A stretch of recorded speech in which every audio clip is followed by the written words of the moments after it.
శ్రోతలకు నా హృదయపూర్వక నమస్కారములు.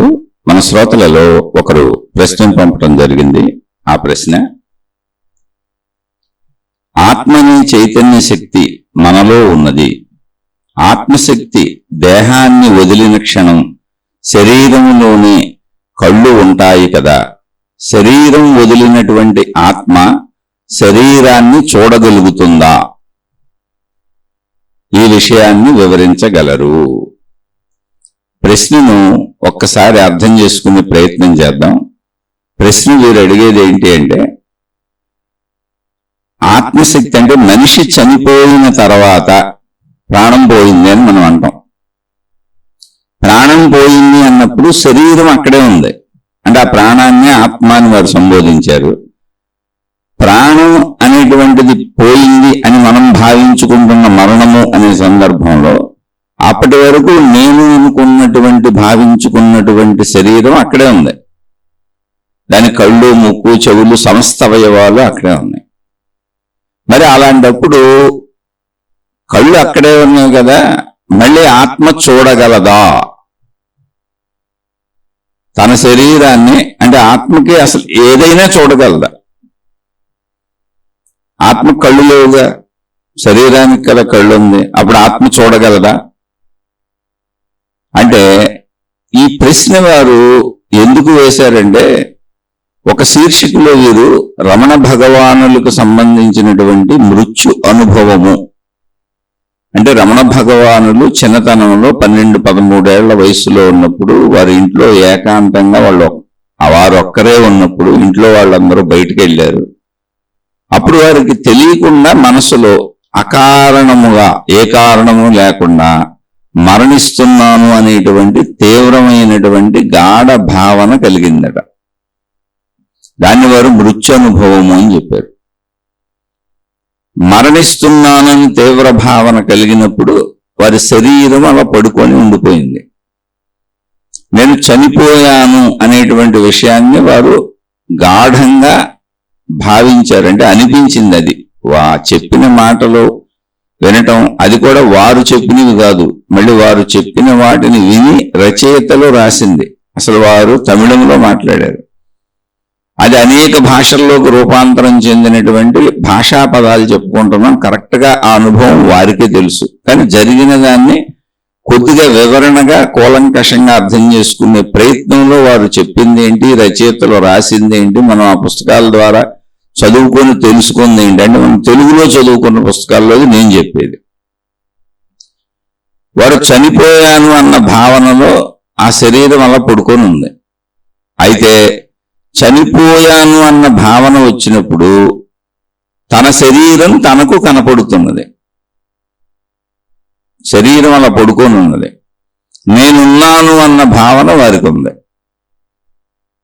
అక్కడ మనం ఏం చెప్పుకోవాలి, మనకు అర్థమయ్యేది చెప్పుకోవాలంటే, శరీరం నుంచి ఆత్మ విడిపోయింది, ప్రాణశక్తి విడిపోయింది అని చెప్పుకోవాలి. అలా చెప్పుకోకపోతే మనకు అర్థం కాదు. ఎందుకని మనకు విడిపోవటం తెలుసు, పరిమితం తెలుసు, వేరుతత్వం తెలుసు. మనకు తెలిసిన దాంట్లోంచి మాట్లాడుకొని, మనకు తెలిసిన దాంట్లోంచి అర్థం చేసుకొని, మనకు తెలిసిన దాంట్లోంచి రచయితల పుస్తకాలు రాసుకొని, ఎందుకని అనుభవం లేదుగా ఎవరికి. అనేక మంది పుస్తకాలు రాయొచ్చు, అనుభవం లేదుగా. అనేక మంది ఉపన్యాసాలు చెప్పొచ్చు, ప్రవచనాలు చెప్పొచ్చు, అనుభవం లేదుగా. కానీ రమణ భగవానులకు అనుభవం ఉంది. అయితే అనుభవాన్ని ఎవరికి చెబుతున్నారు ఆయన? అసలు ఆ అనుభవాన్ని ఎవరికి చెప్పారు? ఎప్పుడో చాలా కాలం తర్వాత తనను చేరినటువంటి, తన చుట్టూ చేరినటువంటి సమూహాలలో కొందరు అడిగినప్పుడు చెప్పారు. అంటే నేనున్నాను, ఈ శరీరము మాత్రమే నేను కాదు, ఈ శరీరము నాకు భిన్నమైనది. ఇప్పుడు నేను చనిపోయాను అన్న భావన, నేను భావించుకున్న భావన శరీరము నేను అని అనుకున్నప్పటి భావనది. కానీ నా శరీరము నాకే కనపడుతున్నది. శరీరం అదుగు అలా పడుకొని ఉన్నది. అంటే నేను శరీరమునకు భిన్నముగా కూడా ఉన్నాను. అంటే ఎక్కడున్నాను ఏంటి అవి ఏం చెప్పలేవారు. దాన్ని ఎవరన్నా మనలాంటి పెద్దలు, నాలాంటి వాచా వేదాంతులు వివరణ ఇవ్వచ్చు. అలా వివరణ ఇవ్వలేవారు. ఇంకా వారు చెప్పింది వింటే ఇంకా స్పష్టంగా ఎంత చక్కగా ఉండేదో. కాకపోతే మనం ఇవన్నీ తర్జుమాలు ఎంతమంది రచయితలు మార్చి వారి అభిప్రాయాలు వారి అవగాహన జోడించారో అది తెలుసుకున్నాం. అయితే వారికి అనుభవం అయింది ఏమైంది? శరీరము మాత్రమే నేను కాదు, శరీరము మరణించినా నేను ఉన్నాను, అదిగో నా శరీరం నాకు కనబడుతున్నది. ఓహో, నేను మరణించలేదా అంటే శరీరం నేను కాదా అనేటువంటి ఒక స్పష్టమైన అవగాహన అనుభవపూర్వకంగా కలిగింది. ఆ అనుభవపూర్వకంగా కలిగినటువంటి ఆ భావన సర్వవ్యాపకంగా అనంతంగా ఉంది. మళ్ళీ ఆ భావన స్పష్టంగా అనుభవించినాక మొత్తం సంపూర్ణంగా తెలిసిన తరువాత ఇలా ఉన్నాను అలా ఉన్నానన్న భావన ఏం లేదు. అది మొత్తం సర్వవ్యాపకంగా ఏకత్వంగా అనంతంగా ఉన్నాను అన్న భావన ఉంది. ఎలా ఉన్నానో లేదు, కానీ ఇలా ఉన్నాను అనుకున్న శరీరం అక్కడ పడిపోయింది. ఓహో, అయితే శరీరం మాత్రమే కాదు నేను అనేటువంటి భావన లోపల కలిగింది. దాన్ని అనంత ఆత్మశక్తి భావన అని తర్వాత గ్రంథాలలో చదువుకున్నారు వారు. ఆ భావన ఏంటి అనుకున్నప్పుడు అనేక గ్రంథాలు తర్వాత కాలంలో చదువుకుంటున్నప్పుడు అదే ఆత్మసాక్షాత్కార భావన, ఆత్మానుభవము, అనంత ఆత్మశక్తి భావన, బ్రహ్మానుభవము అని వేదాలు, శాస్త్రాలు, పండితులు, జ్ఞానులు, వెనకటి నుంచి వస్తున్నటువంటి జీవన్ముక్తులైన యోగులు, మహర్షులు, మునులు, తపస్సంపన్నులు ఏ సత్యాన్ని చెప్పుకుంటూ వస్తున్నారో, మనిషిని అయ్యా నీ సంపూర్ణత నీది ఆత్మశక్తి, నువ్వు సంపూర్ణ స్వరూపముగా ఆత్మస్వరూపుడువు, ఆ బ్రహ్మము నీవే, అహం బ్రహ్మస్మి అనే భావనకి చేరుకో అని చెప్పుకుంటూ వస్తున్నారో అదే అనుభవము అని వారికి అర్థమైంది. ఇక ఆ అనుభవం కలిగినాక మరల శరీరము ఆ అనుభవము కలిసిపోయినాయి. ఇప్పుడు శరీరం అంటే కలిసిపోయినాయి అంటే మనం ఇలాగే చెప్పుకోవాలి. అక్కడ కలిసిందో లేదో, అసలు శరీరం ఉండగానే అలా అనిపించిందో, అనంత ఏకత్వ భావన కలిగింది, అది సంపూర్ణంగా అనుభవం పొందితే తప్ప చెప్పలేం. మళ్ళీ శరీరముతో నేను బ్రతికే ఉన్నానన్న తలంపు వచ్చింది, శరీరంతో ఆ భావన కలిసిపోయింది. మనం అలా విడిపోయింది కలిసిపోయింది అని చెప్పుకోకపోతే మనలాంటి ఆత్మానుభవము లేని వాళ్ళకి అర్థం అవ్వదు. అలా అర్థం అవడం కోసం కూడా వారు చెప్పి ఉండొచ్చు. మనకు అర్థమయ్యేలా ఎలా చెప్పాలన్నా, ఏ విధంగా ఎవరు చెప్పాలన్నా శరీర భావనలో మునిగిపోయి ఉండి అసలు ఆ ఆత్మశక్తి భావనే, ఆ జ్ఞానమే తెలియని వాళ్ళకి ఎలా చెప్పాలన్నా దాన్ని విడదీసే చెప్పాలి. ఎప్పుడు వేరుగానే చెప్పాలి. మరలా వారికి శరీర భావము, ఇంతకుముందు శరీరము మాత్రమే నేను కాదు అనంత ఏకత్వమునని శరీరమును భిన్నముగా చూసిన భావము, అంటే శరీరం కనపడింది భిన్నంగా కాదు, తన శరీరం తనకే కనపడింది. ఆ భావము ఏకమైపోయింది. ఇప్పుడు మామూలు మనిషిలో ఉన్నారు, కానీ ఆ అనుభవం అలా ఉండిపోయింది లోపల. శాశ్వతంగా పర్మనెంట్ గా అర్థమయ్యే వరకు వారికి అది జరిగింది. దాన్ని మృత్యునుభవం అని పేరు పెట్టారు. ఎందుకంటే ఆయన నేను చనిపోతున్నానన్న గాఢ భావనకు లోనయ్యారు అకారణంగా. ఆ శీర్షిక విని వీరి ప్రశ్న వేశారు, చనిపోయినప్పుడు తన శరీరం తనకు కనపడుతుందా, ఆత్మ కళ్ళు లేవు కదా అని.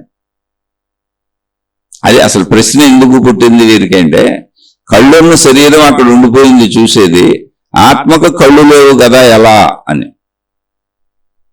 కనపడుతుందా అంటే. ఇక్కడ మనం గమనించవలసిన ముఖ్య విషయం ఏంటి అసలు అంటే, ఎక్కడైనా ప్రపంచంలో మొత్తం సృష్టిలో విశ్వవ్యాప్తంగా, అంటే ఇప్పటి వరకు సైన్స్ ఎంత విశ్వాన్ని కనుక్కుంది, గ్రహాలు, గోళాలు, నక్షత్రాలు, సృష్టిలో ఉన్న అనేక విషయాలు, మనుషులు ఎన్ని కనుక్కున్నారు, సైన్స్ ఇంకెంత కనుక్కుంటుంది, సైన్స్ అన్న మనుషులేగా. అలా ప్రయత్నిస్తూ ఇక్కడున్న జంతువులు, వృక్షాలు, భూమి మీద ఉన్న సకల జీవరాశులు, చైతన్య పదార్థాలు, జడ పదార్థాలు, మొత్తం దుమ్ము, ధూళి కణాలు, ఎన్నుండే అన్ని విశ్వంలో మీరు ఎన్నిటిని గమనిస్తున్నారో అంత విశ్వశక్తే. అంటే అన్ని లక్షణములు దానికి ఉన్నాయి, అన్ని గుణములు దానికి ఉన్నాయి, అన్ని శక్తులు ఆ శక్తికి ఉన్నాయి. ఇది మర్చిపోకూడదు. ఇది బేసిక్ పాయింట్, మూల సిద్ధాంతం. అంటే ఇప్పుడు నేను మాట్లాడగలుగుతున్నాను అనుకోండి, దానికి మాట్లాడగలిగిన శక్తి లేకపోతే నేను మాట్లాడలేను. అలా ఒక మనిషికి ఎన్ని శక్తులు ఉన్నాయో ఆ శక్తులన్నీ దానికి ఉన్నాయి. ఎందుకంటే శక్తే అది. ఇక ఇది ఉంది అది లేదు అని చెప్పడానికి లేదు. శక్తి అంటే ఏంటంటే పూర్ణత్వము, సంపూర్ణత్వము, సమస్తము దానిలో ఉన్నాయి. ఇప్పుడు ఒకవేళ చూడగలిగినది కన్నే అయితే, అంటే ముందు బేసిక్ పాయింట్ని స్థిరపరిచేసుకోండి, తర్వాత అర్థమైనాక అదే అర్థమవుతుంది, అవగాహనకు వస్తుంది. కానీ బేసిక్ పాయింట్ని స్థిరపరుచుకోవాల్సింది ఏంటి ఇక్కడ అంటే, అసలు సృష్టిలో ఎన్ని కనపడుతున్నాయో, ఒక మొక్క కనపడుతుంది, ఆ మొక్కకు బోల్డ్ లక్షణాలు ఉన్నాయి. ఆ మొక్కల్లో అనేక రకాల మొక్కలు ఉన్నాయి, అనేక పళ్ళు, ఫలాలు, అనేక విష పదార్థాలు, అంటే మనిషికి విష పదార్థాలు, అనేక మంచి పదార్థాల మొక్కలు ఉన్నాయి. ఎన్ని ఉన్నాయో అన్ని ఆత్మశక్తికి ఉన్నాయి. ఎందుకని? అవన్నీ ఆత్మశక్తి యొక్క వ్యక్తీకరణలే. అటు వృక్షాలు కానీ ఇటు మనుషులు కానీ మీరు సృష్టిలో ఎన్నింటిని చూస్తున్నారో అన్ని ఆత్మశక్తి యొక్క వ్యక్తీకరణలు. అంటే ఆ శక్తికి అన్ని రకాల గుణములు, స్వభావములు, అన్ని రకాల శక్తులు ఉన్నాయి. శక్తిలో అన్ని రకాల శక్తులు ఉన్నాయి. కాబట్టి చూడగలదా వినగలదా అని సందేహంతో అసలు పని లేదంటున్నా. ఎందుకని? ఎందుకు అంటే అది ఏకముగానే ఉన్నది. అసలు విషయం మర్చిపోకూడదు. నాకు అర్థం చేసుకోవాల్సింది ఏంటంటే మొత్తం అదంతా ఒకటే, అది ఏకముగానే ఉన్నది. అంటే ఇప్పుడు సపోజ్ మనకు అర్థం అవడానికి తీసుకుందాం, ఒక నది ఉంది, ఒక నది లేదా ఒక చెరువు ఉంది అనుకోండి, చిన్న చెరువు. నది అంటే మళ్ళీ ప్రవహిస్తూ ఉంటుంది, మీకు అర్థం కాకపోవచ్చు. ఒక చెరువు ఉంది అంటే ఒక కొలను, నీటి కొలను, దాని నిండా నీళ్లు ఉన్నాయి. ఆ చెరువులో అనేక జీవులు ఉన్నాయి, చేపలు ఉన్నాయి, నీటిలో బ్రతకగలిగిన అనేక ఉన్నాయి, తాబేళ్లు ఉన్నాయి, అలాగే నీటిలో బ్రతకగలిగిన మొక్కలు ఉన్నాయి అడుగున. నీటిలో ఎన్ని రకాలు సముద్ర గర్భంలో ఉంటాయో అన్నీ ఉన్నాయి అక్కడ. ఇప్పుడు ఆ నీటికి అవన్నీ ఉన్నవని తెలుసా తెలీదా? అవన్నీ నీటిలోనే ఉన్నాయి, నీటిలో అడుగున నీటిలో కలిసే ఉన్నాయి, ఆ కొలనులోనే ఉన్నాయి. అలా ఇప్పుడు ఇది పోలిక. అలా ఏకముగా ఉన్న అనంత ఆత్మశక్తిలోనే, అంటే ఏకముగా ఉన్న నీటిలోనే, ఆ కొలనులోనే అడుగున మొక్కలున్నాయి, జంతువులు ఉన్నాయి, జీవులు ఉన్నాయి, క్రిములు ఉన్నాయి, కీటకాలు ఉన్నాయి, అనేకం ఉన్నాయి, నీటి పాములు ఉంటాయి, అవి కూడా ఉన్నాయి, అన్నీ ఉన్నాయి. ఇప్పుడు అవన్నీ తనలో ఉన్నవని నీటికి తెలుసా తెలీదా? ఈ ప్రశ్న మనిషిని అడిగాం అనుకోండి, అబ్బాయి నీటికి ఎలా తెలుస్తుందండి, తెలియదు అంటాడు. ఈ ప్రశ్న నీరుని అడిగామనుకోండి, నాకు అన్ని తెలుసు అని చెబుతుంది. ఎందుకని? నాలో నేనే వాటిని ఉండనిచ్చాను, పైగా నేను వాటికి సహకరిస్తున్నాను. నాలోని గాలిని పీల్చుకొని నాలోని శక్తితోనే నాలో జీవులన్నీ బ్రతుకుతున్నాయి అనే సమాధానం నీటి నుంచే వస్తుంది. మనం ఎప్పుడు ఏ ప్రశ్న వేసినా, ఏ సమాధానం వింటున్నా మనలా భావించుకుంటాం, మనలా ఆలోచించుకుంటాం, మనకు తెలిసినట్టుగా అర్థం చేసుకుంటాం. కాదు, అసలు మీకు విషయం అర్థం అవ్వాలంటే నేను అని శరీర పరిమిత భావన తీసి పక్కన పెట్టి దేని గురించి మాట్లాడుకుంటున్నామో దాని స్థితిలోకి వెళ్ళి అర్థం చేసుకోవాలి భావనాత్మకంగా, ఎక్కడైనా సరే. అలాగే మనుషులతో ఉండేటప్పుడు కూడా అత్యద్భుతమైన విషయం ఏంటంటే, ఒక మనిషితో మాట్లాడుతున్నప్పుడు లేదా ఒక మనిషికి చెబుతున్నప్పుడు, ఇద్దరు మనుషులు కలిసి జీవిస్తున్నప్పుడు, ఇద్దరు మనుషులు కలిసి ఏదైనా పని చేస్తున్నప్పుడు మనకు అర్థమైన రీతిలో ఎదుటి వ్యక్తి మాటను, పనిని, ప్రవర్తనని, గుణాన్ని, స్వభావాన్ని, వాళ్ళ కదలికల్ని మనకు అర్థమైన రీతిలో తీసుకొని మనం భావించుకుంటాం. అది మంచి చెడు నిర్ణయం చేసుకుంటాం. కాదు, అసలు చాలా తప్పు. దాన్ని ఎలా అర్థం చేసుకోవాలంటే ఎదుట వారి స్థితికి వెళ్ళి అర్థం చేసుకోవాలి. ఇది జ్ఞానం, ఇది ఆధ్యాత్మికత. నాకు తెలిసినట్టుగా అన్నింటినీ అర్థం చేసుకుంటాను, నాకు తెలిసినట్టుగా అన్నింటినీ భావించుకుంటాను, నేను అనుకున్నట్టుగా అన్నింటినీ గ్రహిస్తాను అనేది భౌతికము. సంపూర్ణంగా అది అసత్యము. ఎందుకనంటే నాకు తెలిసినట్టుగా ఎదుటిది ఎందుకు ఉంటుంది? ఎదుటిది దాని పద్ధతిలో ఉంటుంది. మనిషి అయినా, వస్తువైనా, జంతువైనా, పరిస్థితి అయినా, ప్రదేశమైనా, ఏదైనా దాన్ని నా కళ్ళజోడులోంచి చూస్తున్నా. నేను నల్ల కళ్ళజోడు పెట్టుకుంటే నాకు అన్ని నల్లగా కనపడతాయి, కానీ రియల్గా నల్లగా లేవు అక్కడ. నేను మార్చి ఆకుపచ్చ గ్లాసెస్ ఉన్న కళ్ళజోడు పెట్టుకున్నా, మొత్తం ఆకుపచ్చగా కనపడుతుంది. అది మార్చి పసుపు గ్లాసెస్ ఉన్న కళ్ళజోడు పెట్టుకున్నా, మొత్తం పసుపుగా కనపడుతుంది. కళ్ళజోడు వలన నాకు సృష్టి మొత్తం ఒకలా కనపడుతుంది. ఇందుకే కళ్ళజోడు ఎవరిది? నాది. సృష్టి అలా ఉందా? మనుషులు అలా ఉన్నారా? జంతువులు అలా ఉన్నాయా? చెట్లు లేదు. మరి నీకెందుకు అలా కనపడుతుంది? కళ్ళజోడు తీవయ్యా, సత్యం తెలుస్తుంది.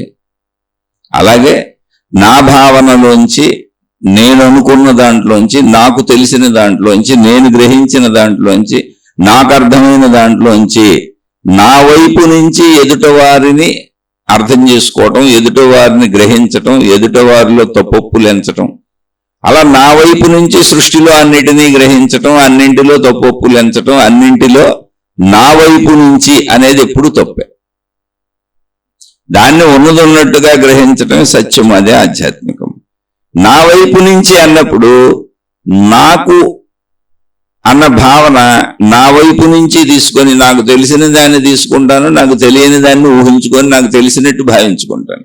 మొత్తం మారిపోద్ది, సత్యమే మారిపోద్ది. అందుకే ఇప్పుడు సత్యం అనేకమైపోయింది. నా వైపు నుంచి అన్నప్పుడు ఎవరి సత్యాలు వాళ్ళు చెబుతున్నారు. అందుకే అనేక మతాలు, అనేక మార్గాలు, అనేక మంది దేవుళ్ళు, అనేక విధానాలు, అనేక గురువులు, అనేక సిద్ధాంతాలు, అనేక రాద్ధాంతాలు, అనేక పద్ధతులు. అబ్బెబ్బెబ్బే, అస్సలు అలా నా వైపు నుంచే కాదు. అది ఎలా ఉందో దాన్ని అలా అర్థం చేసుకుంటే ఉన్నది ఉన్నట్టుగా సహజంగా. ఇది ఎప్పుడు చేయగలుగుతాడు మనిషి అంటే, నా వైపు నుంచి ముందు మానేయాలి. అసలు అలా మనిషి మానలేడుగా. ఆధ్యాత్మికత ఎందుకంటే నేనులోంచి బయలుదేరుతున్నావు. ఓకే, బయలుదేరు. నీ జీవితం వరకు నేనులోంచే బయలుదేరు. నీ కాలు కదలాలంటే నువ్వే కదుపుకోవాలి, నీ చెయ్యి కదలాలంటే నువ్వే కదుపుకోవాలి, నీ కన్ను కదలాలంటే నువ్వే కదుపుకోవాలి, నీ శరీర అవయవాలు కదలాలంటే నువ్వే కదుపుకోవాలి, నీ ఆకలికి నువ్వే తినాలి, నీ మలమూత్ర విసర్జనలు నువ్వే చేయాలి, నీ జీవితం నువ్వే జీవించాలి, నీ భావాన్ని నువ్వే వ్యక్తపరచాలి, నీ మాటలు నువ్వే మాట్లాడాలి, నీ కష్ట సుఖాలు నీకే తెలుస్తాయి. అంతవరకు తప్పేం లేదు.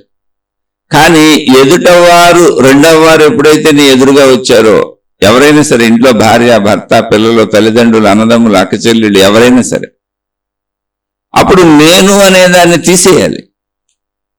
నా వైపు నుంచి కాదు, వారి వైపు నుంచి గ్రహించాలి. అప్పుడు సత్యమైన జ్ఞానం అర్థమవుతుంది, సత్యం అర్థమవుతుంది.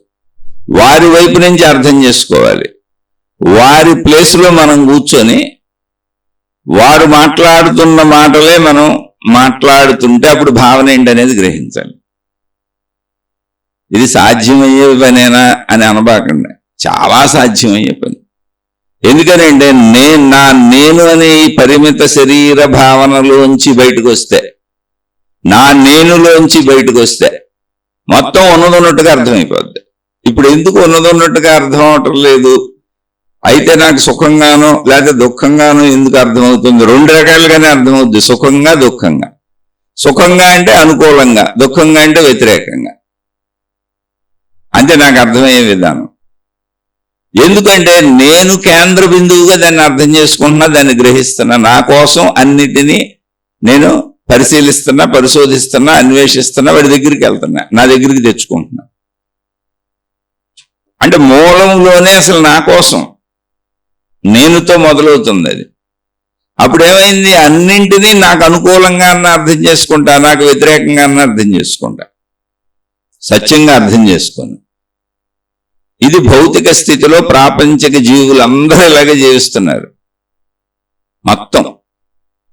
ఎందుకని నేనులోంచి మొదలవుతాం, నేననే కళ్ళజోడులోంచి మొదలవుతాం మనం. నీ వరకు నువ్వు ఒక్కడివే ఉన్నప్పుడు, నువ్వు ఒక్కావిడివే ఉన్నప్పుడు, ఎవరికి వారు ఒక్కరే ఉన్నప్పుడు, నువ్వు నీ వరకు ఆలోచించే విధానాలన్నీ నేనుతోనే ముడిపడి ఉండాలి. తప్పులేదు, ముడిపడి ఉంటాయి కూడా. ఎందుకని నేను అనేది నీ ఎగ్జిస్టెన్స్, నీ ఎరుక. నువ్వు జీవించటానికి అది కావాలి. ఆ నేనులోనే ఉంటావు. ఆ నేను పరిమిత శరీరం నేను. కానీ ఆ నేను నువ్వు వదలవేంటి? ఇంకొకళ్ళు వచ్చినా కూడా నేనులోంచే వాళ్ళని ఆలోచిస్తానంటే ఒకసారి ఆలోచించుకోండి ఎవరికాళ్ళు. ఇప్పుడు ఇంకొకరు వచ్చారు, నా భార్య వచ్చింది, అప్పుడు నా నేనులోంచి నా భార్యను చూస్తాను అనేదానికి అర్థం ఉంది అసలు? నా నేనులోంచి నా భార్య అలా నాకు అర్థమవుతుంది అంటే మా ఇంట్లో జరిగే చిన్న చిన్న సంఘటనలు చెబుతాను, అందరిళ్లలోనే ఉండొచ్చు. ఇప్పుడు మా అబ్బాయి ఉన్నాడు, 19 ఏళ్ళ నుండి 20వ సంవత్సరం వచ్చింది. మా అమ్మాయి ఉంది 24 సంవత్సరాలు. ఇప్పుడు ఏదైనా మా మిసెస్ పనులు చేస్తున్నప్పుడు ఆవిడ కొద్దిగా బరువులు ఎక్కువ ఎత్తలేదని, ఆవిడకి అలవాట్లేదు చిన్నప్పటి నుంచి. మా అబ్బాయి వచ్చి ఊరికి ఇలా తీసి అక్కడ పెట్టారా, ఇది అక్కడ పెట్టరా అంటే ఊరిని ఇలా తీసి అక్కడ పెట్టేస్తాడు. నేనైనా పెట్టేస్తా, మా అమ్మాయి పెట్టేస్తుంది. మేమందరం ఆవిడని ఏమంటామంటే, అదేంటి ఇంత చిన్నది నువ్వు తీలేవా అంటాం. అంటే ఎవరి వైపు నుంచి మాట్లాడుతున్నాం? మన వైపు నుంచి మాట్లాడుతున్నాం. నా నేనులోంచి ఆవిడ్ని చూస్తున్నాను. ఇంత చిన్నది కూడా నువ్వు తీయలేకపోవటం ఏంటి, ఇంత చిన్నది కూడా నువ్వు చేయలేకపోవటం ఏంటి? ఆవిడే కాదు, ఎవరితో అయినా. అలాగే మేము ఏదైనా తింటున్నప్పుడు ఆవిడ చాలా తక్కువ ఆహారం తింటారు. నా భార్య ఆవిడ చాలా తక్కువ ఆహారం తింటుంది. అది కూడా స్లోగా నిదానంగా ఎక్కువసేపు తింటుంది, తక్కువ ఆహారం తింటుంది. మళ్ళీ మేము ఎవరైనా తింటూ కూర్చున్నప్పుడు, మా పిల్లలు కానీ నేను కానీ తింటున్నప్పుడు, అదేంటి మరి అంత కొంచెం తింటావు ఏంటి, అసలు ఎలా తింటావు, ఎలా సరిపోతుంది నీకు, కొంచెం తిను అని అంటాం. అదేదో ప్రేమగా చెబుతున్నట్టు ఉంటుంది. అందరూ నేను ఇంతకంటే తినలేను అని ఆవిడ చెబుతూ ఉంటుంది. అంటే ఎటువైపు నుంచి ఆలోచిస్తున్నాం? మన వైపు నుంచి ఆలోచించి ఆవిడకి చెబుతున్నాం. రోజువారీ ఇంట్లో పనులన్నీ ఎలాగే ఉంటాయి, పిల్లలతో, భార్యతో, భర్తతో. ఇదంతా ఆధ్యాత్మికమేనండి బాబు. మీరు ఆధ్యాత్మికం అంటే ఎక్కడో సంస్థలకు వెళ్ళిపోయి, గురువుల దగ్గరికి వెళ్ళిపోయి, మతాల దగ్గరికి వెళ్ళిపోయి, ప్రార్థనాలయాలకు వెళ్ళిపోయి, పుణ్యక్షేత్రాలు తిరిగి వచ్చేసి అనేక రకాల సాధనా మార్గాల్లోకి వెళ్ళిపోయి ఆధ్యాత్మికం వస్తుంది అనుకుంటున్నారు. ఏం కాదు, మీ నిత్య జీవితం ఆధ్యాత్మికం. మీ వైపు నుంచి ఆలోచిస్తే మొత్తం భౌతికం, ఎదుటివారి ప్లేస్లోంచి ఆలోచిస్తే మొత్తం ఆధ్యాత్మికం. ఇప్పుడు ఆ బరువు మొయ్యగలిగి ఉంటే, నా భార్య తనే ఆ బరువు తానే మోసేసుకునేదిగా ఇంట్లో వాళ్ళని పిలిచి ఏమండి కొంచెం చేసి పెట్టండి అని ఎందుకు అడుగుతారు? అంటే ఆమె శరీర నిర్మాణము కానీ, చిన్నతనం నుంచి ఆవిడ పెరిగిన విధానము కానీ ఆవిడ కోణంలోంచి ఆలోచించాలి. అలా ఆలోచించినప్పుడు వారు ఏం చేయగలరు, వారు ఏం చేయలేరు అనేది మనం గ్రహించాలి ముందు. అందుకే కుటుంబము అన్నప్పుడు నీ వైపు నుంచి వెళ్ళిపోతే ఘర్షణలు వస్తాయి. నీ వైపు నుంచి వెళ్ళిపోతే ఘర్షణలు వస్తాయి. చాలా జాగ్రత్తగా అర్థం చేసుకోండి. ఆధ్యాత్మికత జీవితంలో ఉంది, జీవించటంలో ఉంది. ఇదే శరీరం, ఇదే మనసు, ఇదే బుద్ధి, ఇదే అహంకారం, ఇదే కుటుంబం, ఇదే మనుషులు, ఇదే జీవితం. కానీ నీ వైపు నుంచి జీవిస్తే భౌతికం. ఎదుట వారిని కూడా అర్థం చేసుకుంటూ జీవిస్తే ఆధ్యాత్మికం. అంతే, ఇంకేం లేదు.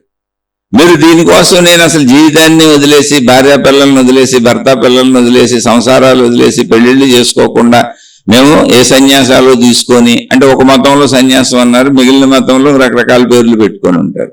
మేము ఆ సంస్థలకు వెళ్ళిపోతాం, ఆశ్రమాలకు వెళ్ళిపోతాం, మఠాలకు వెళ్ళిపోతాం, పీఠాలకు వెళ్ళిపోతాం, లేదా ఎక్కడో ఏ సంస్థల్లో ఏ మతం వాళ్ళు ఏ పేర్లు పెట్టుకుంటే అక్కడికి వెళ్ళిపోతాం. అంటే ఏం చేస్తావు? అక్కడికి వెళ్ళి వాళ్ళకి బానిస బతుకులు బతుకుతావు. ఎవడున్నాడు అక్కడ నిన్ను స్వీకరించడానికి? నిజంగా ఒక దేవుడు ఉండి, ఏ మతానికి ఆ మతం వాళ్ళు చెప్పుకుంటున్నట్టు నిజంగా ఒక దేవుడు ఉండి, ఒక దేవత ఉండి, కనపడుతూ ఉండి, వాళ్ళు మాట్లాడుతూ ఉండి, వాళ్ళు ఒక మనిషికి కనపడినట్టుగా, ఒక భార్య భర్తకు కనపడినట్టుగా, ఒక భర్త భార్యకు కనపడినట్టుగా, ఒక కుటుంబ యజమాని తన కుటుంబం మొత్తాన్ని రక్షించుకుంటూ, కాపాడుకుంటూ, వీళ్ళ కోసం వృత్తి వ్యాపార ఉద్యోగాలు చేసుకుంటూ, తల్లిదండ్రులిద్దరూ శ్రమపడి కుటుంబాన్ని నడుపుకుంటున్నట్టుగా, ఒకరికొకరు బాధ్యతలు వహించుకుంటున్నట్టుగా ఒక దేవుడు, ఒక దేవత కనపడి మీ బాధ్యతలు నేను వహిస్తున్నాను, నేను మిమ్మల్ని రక్షిస్తున్నాను అంటే అసలు మీరు ఏ ప్రచారాలు చేయక్కర్లా, జనమే వెళ్ళిపోయేవాళ్ళు వాళ్ళ దగ్గరికి.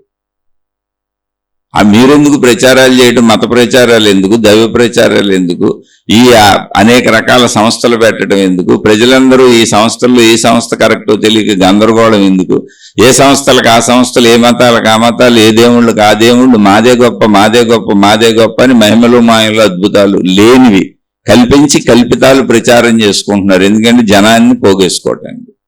జనాన్ని పోగేసుకుంటే ఏమవుతుంది అంటే ధనం పోగుపడుతుంది, ధనం పోగుపడుతుంది, జనం పోగుపడతారు, సేవలు చేయించుకోవచ్చు, దేవుడి పేరు మీద అన్నీ ఫ్రీ, ఉచితము.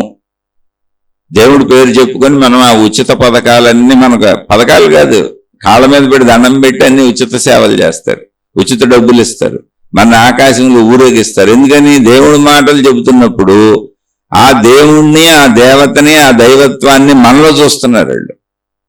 అది ప్రమాదం జరిగింది అక్కడ. నిజంగా దేవుడు, దేవత, దైవత్వము ఒక మనిషికి బాధ్యత వహిస్తూ అక్కడ ఉండుంటే, అది మనుషులకు అర్థమవుతూ ఉండుంటే, దేవుళ్ళ దగ్గరికి దేవతల దగ్గరికి మనుషులే వెళ్ళిపోయేవాళ్ళు. మళ్ళీ మధ్యలో మీడియేటర్లు ఎందుకు? మీరు కల్పనలు కల్పిస్తున్నారు. అది ఆధ్యాత్మికత కాదు, అది భక్తి కూడా కాదు, అది కర్మయోగము కూడా కాదు.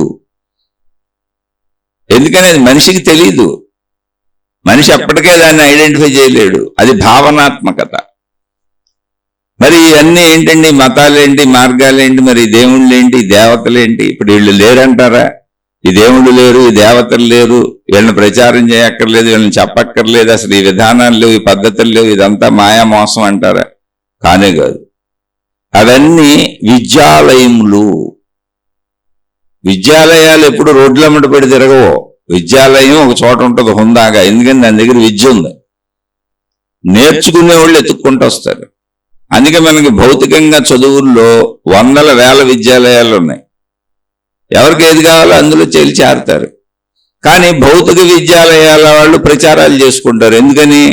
వాళ్ళు లాభం కోసం పెట్టారు, వ్యాపారం కోసం పెట్టారు, చదువును వ్యాపారం చేసుకున్నారు. మనకు ఇంకో దారి లేదు, కొనుక్కొని చదువుకోవాల్సిందే ఉన్న పరిస్థితులు ఇవి. కాబట్టి వాళ్ళ ప్రచారాలు చేసుకున్నారంటే అర్థమైంది, ఆధ్యాత్మిక విద్యాలయాలు. జ్ఞానం కోసం ప్రజలు నీ వెనకబడాలి, నువ్వు ప్రజలు వెనకబడకూడదు. ప్రచారం అని ఎందుకు పడతారంటే మత వ్యాప్తి కోసం పడుతున్నారు, అంతే తప్ప మంచితనం కోసం కాదు. ఆ దైవ సమూహాన్ని పెంచుకోవడానికి, వాళ్ళ సమూహాన్ని పెంచుకోవడానికి రోడ్లెక్కి పడుతున్నారు, ప్రచారం అని, అంతే తప్ప మంచితనం కోసం కాదు. ఎక్కడ వాళ్ళు చేసిన మంచి పనులే మీకు కనిపించవు, కానీ మన కంటికి ఒక పొర కమ్మించేస్తారు. మహిమలు మాయలు అద్భుతాలు, దేవుడు దేవత ఈ పేరు మీద చల్లమణి అయిపోతారు. ఒక సమూహాన్ని పెంచుకుంటున్నారు. అరే దేవుడు ఆ దేవత అక్కడ ఉండుంటే, ఒక కుటుంబంలో తల్లిదండ్రులు ఎలా కనపడి రక్షణ ఇస్తూ ఉన్నారో అలా జరుగుతూ ఉండుంటే అసలు మనుషులతో పనే ఉంది. మనుషులే వెళ్ళిపోయాడు దేవుడు దేవతల దగ్గరికి. మనుషుల్ని అలా భ్రమకు గురి చేయపాకండి, ఒక దేవుళ్ళలో ఇరికించేద్దాం, ఒక దేవతలో ఇరికించేద్దాం, ఒక మతంలో ఇరికించేద్దాం అని. ఇది అనంత విశ్వశక్తి.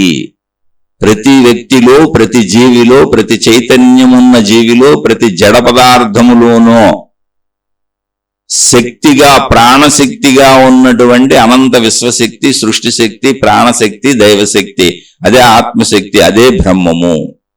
దాని వరకు మనుషుల్ని చేరుకోనివ్వండి, నాశనం చేయబాకండి. మనిషిని తన స్వస్వరూపమును, తన సంపూర్ణతని తెలుసుకునివ్వండి.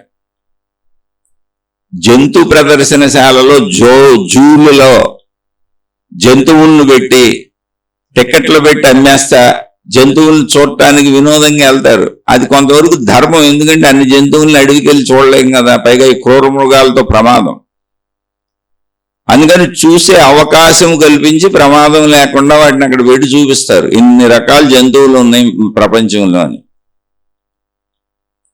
అంతవరకు అది మనుషులకు అవసరమైనటువంటి చర్య. విజ్ఞానం పెరుగుద్ది, తెలుసుకుంటారు. అడవికి వెళ్ళి అన్ని జంతువులను చూస్తే ప్రమాదం కూడాను. ఇప్పుడు ఆ సింహం మీదకి వచ్చి పెడి తినేస్తుంది మనని. జూలో అయితే రక్షణ ఉంటుంది. కానీ మీరు ఒక మతంలో బంధించేస్తే, ఒక దేవుళ్ళలో బంధించేస్తే, ఒక దేవతలో బంధించేస్తే, ఒక విధానంలో బంధించేస్తే, ఒక గురుతత్వంలో, ఒక మాతాజీలో, ఒక సంస్థలో, ఒక పద్ధతిలో బంధించి ఇదే సమస్తం అని చెబితే మీరు అసలు ఏ నరకాలకు పోతారో చూడండి. అది సమస్తం ఏంటి? వాళ్ళలో ఉన్న ప్రాణశక్తి సమస్తం, ఆమెలో ఉన్న ప్రాణశక్తి సమస్తం, అదే ఆత్మశక్తి, అదే విశ్వశక్తి, అదే సృష్టి శక్తి. దాన్ని కదా చెప్పాలి.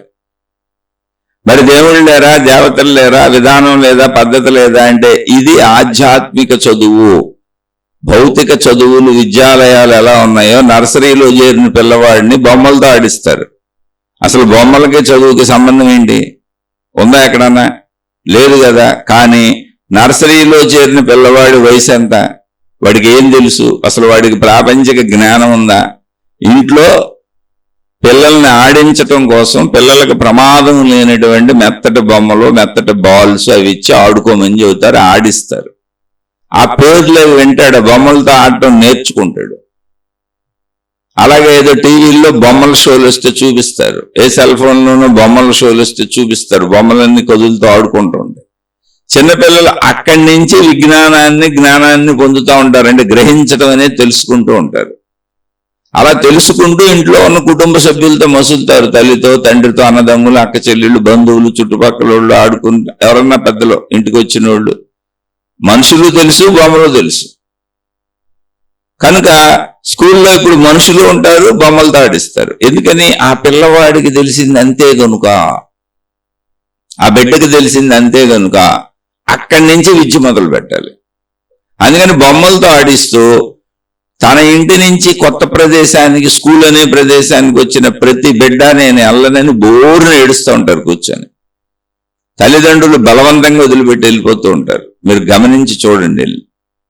చిన్న చిన్న నర్సరీ స్కూల్స్ దగ్గరికి వెళ్ళండి, మీకు ఎన్ని ఏడుపులు కనపడతాయో. ఆ తర్వాత నిదానంగా బిడ్డ అక్కడ ఉన్నటువంటి ఆయాలు వీళ్ళు బిడ్డని ఆడిస్తారు. ఎవరు మందలించరు, కొట్టరు, తిట్టరు, ఆడిస్తారు. మేము నీతో మీ అమ్మలాగా, మీ నాన్నలాగా, మీ ఇంట్లో ఉన్న వాళ్ళలాగా మేము కూడా స్నేహంగా ఉంటాం, మైత్రిగా ఉంటాం, మంచిగా ఉంటాం. పిల్లలు అన్నం తినలేకపోతే అన్నం తినిపిస్తారు అక్కడ టీచర్లు, ఆయాలు. ఆ పిల్లలకి అన్నం తినిపిస్తారు, వాళ్ళకి కావలసినవి చేస్తారు, బాత్రూములకు తీసుకెళ్తారు. ఎందుకని? అంత చిన్నపిల్లలకు తెలియదుగా, మలమూత్ర విసర్జనలకు తీసుకెళ్తారు. ఇంట్లో తల్లిదండ్రులు ఎలా చూశారో అలా చూడటానికి అక్కడ టీచర్లు ప్రయత్నించి, ఇంట్లో ఎలా బొమ్మలు ఇచ్చి ఆడించామో అలా అక్కడ టీచర్లు, ఆయాలు ప్రయత్నించి ఇంటిలో ఉన్న వాతావరణమే ఇక్కడ ఉంది అని నాలాంటి పిల్లలు ఇంకా చాలా మంది ఉన్నారు. అదిగో ఆ పిల్లోడు, ఈ పిల్ల, మీరు అందరూ ఆడుకోండి అని వాళ్ళని ఆడుకోమని వదిలేస్తారు బొమ్మలు ఇచ్చి. అదే నర్సరీ. ప్రాథమిక విద్య బొమ్మలతో ఆడుకోవటం, చుట్టూ ఉన్నోళ్ళు అందరూ కలిసి బొమ్మలతో ఆడుకోవటం, మళ్ళీ అందరూ ఒకళ్ళొకళ్ళతో కలిసి ఆడుకోవటం, స్నేహాలు చేసుకోవటం. ఇలా కొన్ని రోజులకి భయం పోయి ఇక్కడ ప్రమాదమేమీ లేదు, నేను ఇవన్నీ ఆడుకోవచ్చు, తెలుసుకోవచ్చు. అసలు గ్రహించటమేగా మనం ఏదైనా మనిషి బిడ్డ పుట్టిన కాడి నుంచి జరిగేది ఏంటి? గ్రహించటమే. చదువు కూడా గ్రహించటమే. చదువు అన్నా అదేమి గ్రహించటమే. అది జ్ఞానమై మనలో కూర్చుంటుంది, అది మనసే మనలో కూర్చుంటుంది. ఏది గ్రహిస్తేది అంతే తప్ప. ఇప్పుడు నిజంగా ఒక ప్రొఫెసరు ఒక ర్యాకెట్ కనుక్కున్నాడు, ఒక విమానం కనుక్కున్నాడు, ఒక సెల్ ఫోన్ కనుక్కున్నాడు, ఒక ల్యాప్టాప్ కనుక్కున్నాడు, అనేకం ప్రపంచంలో కనుక్కోబడుతున్నాయి. మందులు కనుక్కున్నారు, ఆపరేషన్ చేయటం కనుక్కున్నారు, అత్యుత్తమమైన హైయెస్ట్ ఎన్నో ఉన్నాయి. ఇప్పుడు చిన్నపిల్లడికి అది చెప్పేస్తే వచ్చేస్తుందా? నర్సరీలో ర్యాకెట్ సైన్స్ చెప్పేస్తే వచ్చేస్తుందా? నర్సరీ పిల్లోడికి ర్యాకెట్ గురించి నీకు తెలియకపోవడం ఏంటి? ర్యాకెట్ గురించి నాకు మొత్తం తెలిసి, నేను పుస్తకాలే రాశాను ర్యాకెట్ల మీద, ఎలా తయారు చేయాలి, ఎలా ప్రయాణించాలి, ఎలా వెళ్ళాలి, మొత్తం ర్యాకెట్ మొదటి నుంచి చివరి వరకు నేను 100 పుస్తకాలు రాశానని ఇప్పుడు చిన్నపిల్లలను కూర్చోబెట్టేసి నర్సరీలో ర్యాకెట్ సైన్స్ చెప్పేస్తే వస్తుందా? అసలు అర్థమే అవ్వదు కదా, ఇంకా అక్షరాలే రాలేదు వాళ్ళకి. కాబట్టి ఇప్పుడు అంతిమమైన ర్యాకెట్ సైన్స్ చెప్పి దాన్ని వేసుకొని చంద్రమండలంలో ఎలా దిగొచ్చో చెప్పాలి అంటే ముందు ఇక్కడ బొమ్మలతో ఆడించాలి. ఏది చెప్పాలన్నా మీరు ఎంత గొప్ప ఘన విషయం ప్రపంచంలో చెప్పాలన్నా వాళ్ళని ఆ స్థాయికి తీసుకెళ్ళాలి. ఆ పిహెచ్డీలు, ఆ డాక్టరేట్లు, ఆ సైంటిస్టులు, ఆ కనుగొన్న వాళ్ళు ఆ స్థాయికి తీసుకెళ్లాలంటే ముందు బొమ్మలతో ఆడించాలి. ముందు ఆ ప్రదేశాన్ని నమ్మించాలి. అక్కడ ఉన్నోళ్ళందరూ మంచివాళ్ళని నమ్మించాలి. అక్కడ మంచి తప్ప నీకు హాని జరగదని నమ్మించాలి. వాళ్ళందరూ నీతో మైత్రిగా ఉన్నారని నమ్మించాలి. అప్పుడే ఆ బిడ్డ ఆ ప్లేస్ లో ఉండటం జరుగుతుంది. అసలు ఆ ప్లేస్ ని అంగీకరించడం జరుగుతుంది. అంగీకరించినాక అక్కడ ఉన్న బొమ్మలతో ఆడుకోవటం జరుగుద్ది. అక్కడ ఉన్న చుట్టూ ఉన్నటువంటి తనలాంటి ఇతర పిల్లలతో కలిసిమెలిసి ఉండటం జరుగుద్ది. ఇవన్నీ జరగాలి, ఇన్ని జరగాలి. అక్కడ అన్నీ జరిగినాక కొన్ని రోజులకి ఆ ప్రదేశం బిడ్డకి ఇష్టం అవుతుంది, అలవాటైపోద్ది. అలవాటైపోయి అక్కడ ఉన్న వాళ్ళతో ఆడుకోవడం, రోజు తీసుకొచ్చి తల్లిదండ్రులు దింపగానే వాళ్ళే పరిగెత్తుకుంటూ వెళ్ళిపోతారు లోపలికి. వెళ్ళిపోయి ఫ్రెండ్స్తో పలకరించుకొని కబుర్లు చెప్పి టీచర్ల దగ్గరికి వెళ్ళి గుడ్ మార్నింగ్ చెప్పేసి చక్కగా అక్కడి నుంచి ఇప్పుడు అదే బొమ్మ, ఏ బొమ్మతో ఆడిచ్చారో అదే బొమ్మను చూపించి బాల్ అనుకోండి, బి ఫర్ బాల్ అని చెబుతారు. యాపిల్ తింటున్నారు అని యాపిల్ చూపించి ఏ ఫర్ యాపిల్ అని చెబుతారు. C for cat, D for dog అని అక్షరాలు నేర్పుతారు.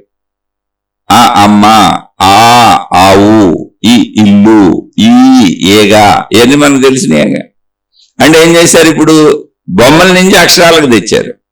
అంటే బొమ్మల నుంచి అక్షరం అంటే ఏంటి? అక్షరం అంటే క్షరము కానిది, నశించనిది అని అర్థం. అక్షరము అంటే ఏంటి తెలుసా? క్షరము కానిది, నశించనిది, క్షయము కానిది. క్షయము అంటే నశించుట, క్షయము కానిది అక్షరము. అక్షయము అంటే ఎప్పటికీ తరగదు, నశింపదు. అక్షయ పాత్ర పాండవులకు ఇవ్వబడింది, మీకు మహాభారతంలో ఉండదు. అక్షయ పాత్ర అంటే ఏంటి? ఎప్పటికే ఆ పాత్రలో తరగటం ఉండదు, ఏం కావాలంటే అవి ఉద్భవిస్తూనే ఉంటాయి. అలా అక్షరము అంటే నశించనిది. బొమ్మను చూపించి నశించనిటువంటి జ్ఞాన విద్యను నేర్పుతున్నారు. బొమ్మలు నశిస్తాయి. ఏ ఫర్ యాపిల్ ఎప్పుడొకప్పుడు నశించిపోద్ది, బి ఫర్ బాల్ ఎప్పుడొకప్పుడు నశించిపోద్ది, సి ఫర్ క్యాట్ ఎప్పుడొకప్పుడు నశించిపోద్ది, డి ఫర్ డాగ్ ఎప్పుడొకప్పుడు నశించిపోద్ది, ఈ ఫర్ ఎలిఫెంట్ ఎప్పుడొకప్పుడు నశించిపోద్ది, ఎఫ్ ఫర్ ఫ్యాన్ ఎప్పుడొకప్పుడు నశించిపోద్ది. ఇలా అన్నింటికి ఎప్పుడొకప్పుడు నశించిపోతాయి ఆ బొమ్మలు, ఆ బొమ్మల తాలూకా వస్తువులు అన్ని నశించిపోతాయి. కానీ అక్షరములు నశించవు. జ్ఞానం అది. అంటే ఈ అక్షరాన్ని గుర్తు చేసుకొని అక్షరాన్ని తలుచుకోగానే, అంటే జ్ఞాన రూపం అక్షరాలు. ఇప్పుడు అక్షరాలన్నీ ఏ రూపంలోకి వచ్చినాయి? జ్ఞాన రూపంలోకి వచ్చినాయి. కానీ జ్ఞాన రూపంలో అక్షరాన్ని తలుచుకోగానే ఏం గుర్తొస్తుంది? బొమ్మ గుర్తొస్తుంది. ప్రపంచం అంతా ఏమున్నాయి? బొమ్మలే ఉన్నాయి, దృశ్యాలు ఉన్నాయి. చెట్లు దృశ్యరూపం అంటే బొమ్మలు, మనుషులు దృశ్యరూపం బొమ్మలు. మొత్తం విశ్వం అంతా ఏముంది? దృశ్య రూపంలో ఉంది, బొమ్మలు ఉన్నాయి. ఈ బొమ్మలన్నింటినీ జ్ఞాన రూపంలో దాచుకుంటున్నాం మనం. అదే మనసు. అక్షరాలు క్షరము కాని తత్వం, అక్షరము అక్షయము, క్షయము కానిది జ్ఞానం. అది జ్ఞానం ఎప్పటికీ నశింపదు. అదే మనసు రూపంలోకి వచ్చింది మనకి. అదంతా భౌతిక జ్ఞానము, ప్రాపంచిక జ్ఞానం. ఇలా నర్సరీ నుంచి అక్షరాలు నేర్చుకోవటానికి ముందు ఎల్కేజీలోకి వెళ్తారు. ఇప్పుడు ఈ బొమ్మల్నే అక్కడ నేర్చుకుంటారు. వాళ్ళకి ఏమనిపిస్తుంది? బొమ్మనే నేను ఇక్కడ నేర్చుకుంటున్నాను అనిపిస్తుంది. బొమ్మ వేరు అక్షరం వేరు అని అనిపించదు. ఎందుకని బొమ్మలతో ఆడుకోవడం అలవాటు పడిపోయారు. ఇప్పుడు బొమ్మలు వదిలేసి బొమ్మ భావనతో అక్షరాలు నేర్చుకుంటూ ఉంటారు. మీరు ఈ ప్రాసెస్ని కనిపెట్టలేకపోతే మీరు మతాల్లో చిక్కుకుపోతారు, దైవాల్లో చిక్కుకుపోతారు, దైవ మార్గాల్లో ఇరుక్కుపోతారు, దేవతా మార్గాల్లో ఇరుక్కుపోతారు. అవి తప్పని నేను చెప్పటంలో బొమ్మ నుంచి అంటే క్షరము నుంచి అక్షరములోకి వెళ్ళాలి. అంటే క్షయము నుంచి అక్షయములోకి వెళ్ళాలి. బొమ్మలన్నీ మారిపోతాయి, నశించిపోతాయి. అక్షయములోకి వెళ్ళాలి. అక్షయం ఏంటి? శక్తి. అందుకే మీరు దేవుడు గాని దేవత గాని ఏ మతంలో మీరు ఏ భావనతో పెట్టుకున్నా ఆ దేవుడు దేవత అనేవాళ్ళు శక్తి స్వరూపులు. రూపం మన కోసం ఏర్పాటు చేయబడింది అని ఖచ్చితంగా చెప్పబడుతుంది. వాళ్ళు లేరా? ఉన్నారు. ఎక్కడ? మొత్తం ఇప్పుడు మనం బొమ్మల రూపంలో, అక్షరాల రూపంలో, ఇప్పుడు బొమ్మని B for ball, A for apple, C for cat, D for dog. ఈ డాగ్ అనే పదం ఎక్కడుంది? మన జ్ఞానంలో ఉంది, అంటే మన మనసులో ఉంది. క్యాట్ అనే పదం ఎక్కడుంది? మన మనసులో ఉంది, మన జ్ఞానంలో ఉంది.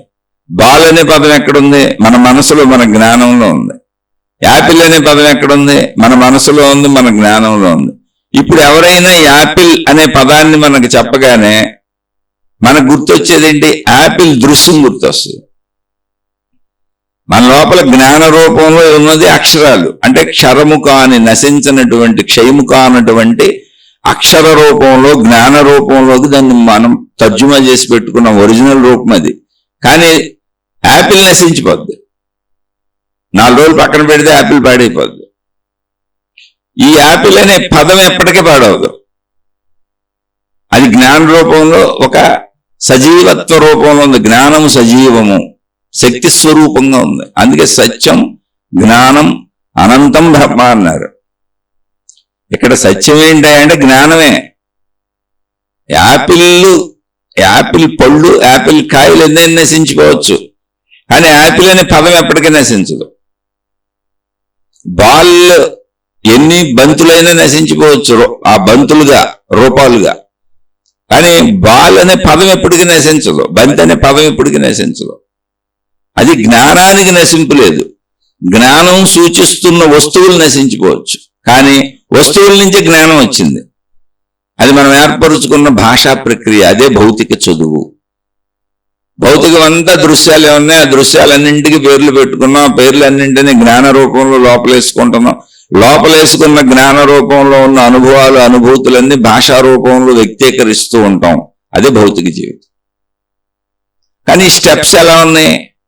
ముందు బొమ్మలు, పసిపిల్లవాడికి నర్సరీ, బొమ్మల ద్వారా అక్షరములు. బొమ్మలు నశిస్తే అక్షరములు నశించవు. దాని పేరే అక్షరము అని పెట్టారు. ఎంత చక్కగా పెట్టారు. అక్షరము అంటే క్షరము కానిది, అంటే క్షయము కానిది, నశించనిది అక్షరము. ఎప్పటికీ నశించదు. అది జ్ఞానస్వరూపం. ఇలా మనిషిని ముందు బొమ్మలు అనేటువంటి విధానంలో ఆత్మజ్ఞానం, ఆధ్యాత్మిక చదువులో, విశ్వశక్తి చదువులో, సృష్టి శక్తి చదువులో, మీరు ఏదైనా అనండి, శక్తి చదువు అది. ముందు ఆకృతులు ఇచ్చారు, దేవుడు, దేవత. ముందు ఆ బొమ్మలను పట్టుకో, ఇంట్లో పెట్టుకో, ఓ నమస్కారం పెట్టు, ఓ దీపం వెలిగించు, ఒక అగరత్తి వెలిగించు, మీ మతం ఏదైతే అది, ఓ ప్రార్థన చేసుకో. అంటే ఉన్నారని ముందు నమ్ము, ఇలా ఉన్నారని ముందు నమ్ము. అసలు నీకేం తెలియదుగా, ఇలా ఉన్నారని ముందు నమ్ము అంతే. నమ్ముతున్నప్పుడే చెబుతున్నారు. మరి ఇలా ఉంటే మనతో మాట్లాడరేంటి? మనుషులు మాట్లాడినట్టు మాట్లాడాలిగా. మనకు ప్రపంచంలో మన అందరం మాట్లాడుకుంటాం, మరి దేవుడు దేవతకు కూడా మనిషి రూపం ఇచ్చాంగా, మాట్లాడరేంటి అనేటువంటి భావన వచ్చినప్పుడు వాళ్ళు శక్తి స్వరూపులు అని చెప్పారు. శక్తి స్వరూపులు. ఇప్పుడు మన మనస్సులో ఎలా జ్ఞానము రూపంలో C I T cat, B I T ball, C I T cat, B L L ball, A for apple అనే పదాలు ఎలా మన మనసులో ఉండి దృశ్యాన్ని చూపిస్తున్నాయో, ఇక్కడ కూడా ఈ దేవుళ్ళు దేవతలంతా కూడా మనోలోకము. మనోలోకంలో మనం ఏర్పరుచుకున్న అన్నీ ఉన్నాయి అక్కడ. నిజంగా లేరండి, నిజంగానే ఉన్నారు మనోలోకంలో. అది మనోలోకము. ఇప్పుడు నా మనోలోకంలో క్యాట్ ఉంది, బాల్ ఉంది, అందుకే నేను బతకగలుగుతున్నాను. మన మనస్సులో ఉన్న భావన బయటకు వస్తేనే బతకగలుగుతున్నాం. అలా దేవుళ్ళు దేవతలు, విధానాలు, పద్ధతులు అన్నీ కూడా మనోలోకములో ఉన్నాయి. అయితే మనోలోకం అంటే ఎవరు మనోలోకం? మన మనోలోకం. అందుకే నా మతపు దేవుడే నాకు కనబడతాడు, నా మతపు దేవతే నాకు కనబడతారు. నా మతపు దేవుడు, నా మతపు విధానము, నా మతపు పద్ధతి, నా గురువు నాకు తెలిసింది. ఎందుకని నా మనస్సు నేను తయారు చేసుకుంది, భౌతికమైన ఆధ్యాత్మికమైన. స్వప్నలోకంగా మనకు వచ్చే కళలన్నీ అవే. నా ఊహల్లో నా మనోలోకమే ఉంటుంది. ఎందుకని నేను తయారు చేసుకున్న లోకం కదా అది, నా లోకం అది. కాబట్టి లేరు ఉన్నారు అనేది కాదు ఇక్కడ ప్రస్తావన. నా మనోలోకంలో నేను తయారు చేసుకుంది అంతా ఉంటుంది. కానీ ఒరిజినల్ గా మనోలోకానికి ఆధారం ఏంటి? ఒరిజినల్ గా మనోలోకానికి మళ్ళీ ఆధారం ఏంటి? అసలు మనిషి మనస్సులో ఇప్పుడు ఈ బాల అనేది లోపల ఉంది, నాకు బంతి గుర్తొస్తుంది. క్యాట్ అనేది లోపల ఉంది, నాకు పిల్లి గుర్తొస్తుంది. యాపిల్ అనేది లోపల ఉంది, నాకు యాపిల్ పండు గుర్తొస్తుంది. అలాగే అమ్మ అనేది లోపల ఉంది, మా అమ్మ గుర్తొస్తుంది. నాన్న అనే పదం లోపల ఉంది, మా నాన్న గుర్తొస్తున్నాడు. అలా నాకు ఉన్నవన్నీ మా వాళ్ళు గుర్తొస్తున్నారు, నాకు సంబంధించినవన్నీ గుర్తొస్తున్నాయి. కానీ నేను లోపల నాన్న అనుకున్నప్పుడు నాన్న గుర్తొచ్చాడు తప్ప ఎదురుగా నాన్న లేడు, పదార్థం మనిషి లేడు. అమ్మ అన్నప్పుడు అమ్మ గుర్తొచ్చింది తప్ప ఎదురుగా అమ్మ లేదు. యాపిల్ అన్నప్పుడు యాపిల్ గుర్తొచ్చింది తప్ప ఎదురుగా యాపిల్ లేదు. ఎక్కడ గుర్తొచ్చింది? మనోలోకములు. దాన్ని దర్శనములు అన్నారు. అంటే మనోలోకంలో దర్శిస్తున్నాం మనం. ఆ దర్శనములు అనేటువంటివే ఎవరికి వాళ్ళు తపస్సులతో కనుక్కున్నటువంటి సత్యములను దర్శనములుగా మళ్ళీ అందించారు.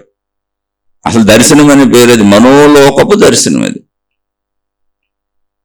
మనోలోకంలో అంతే.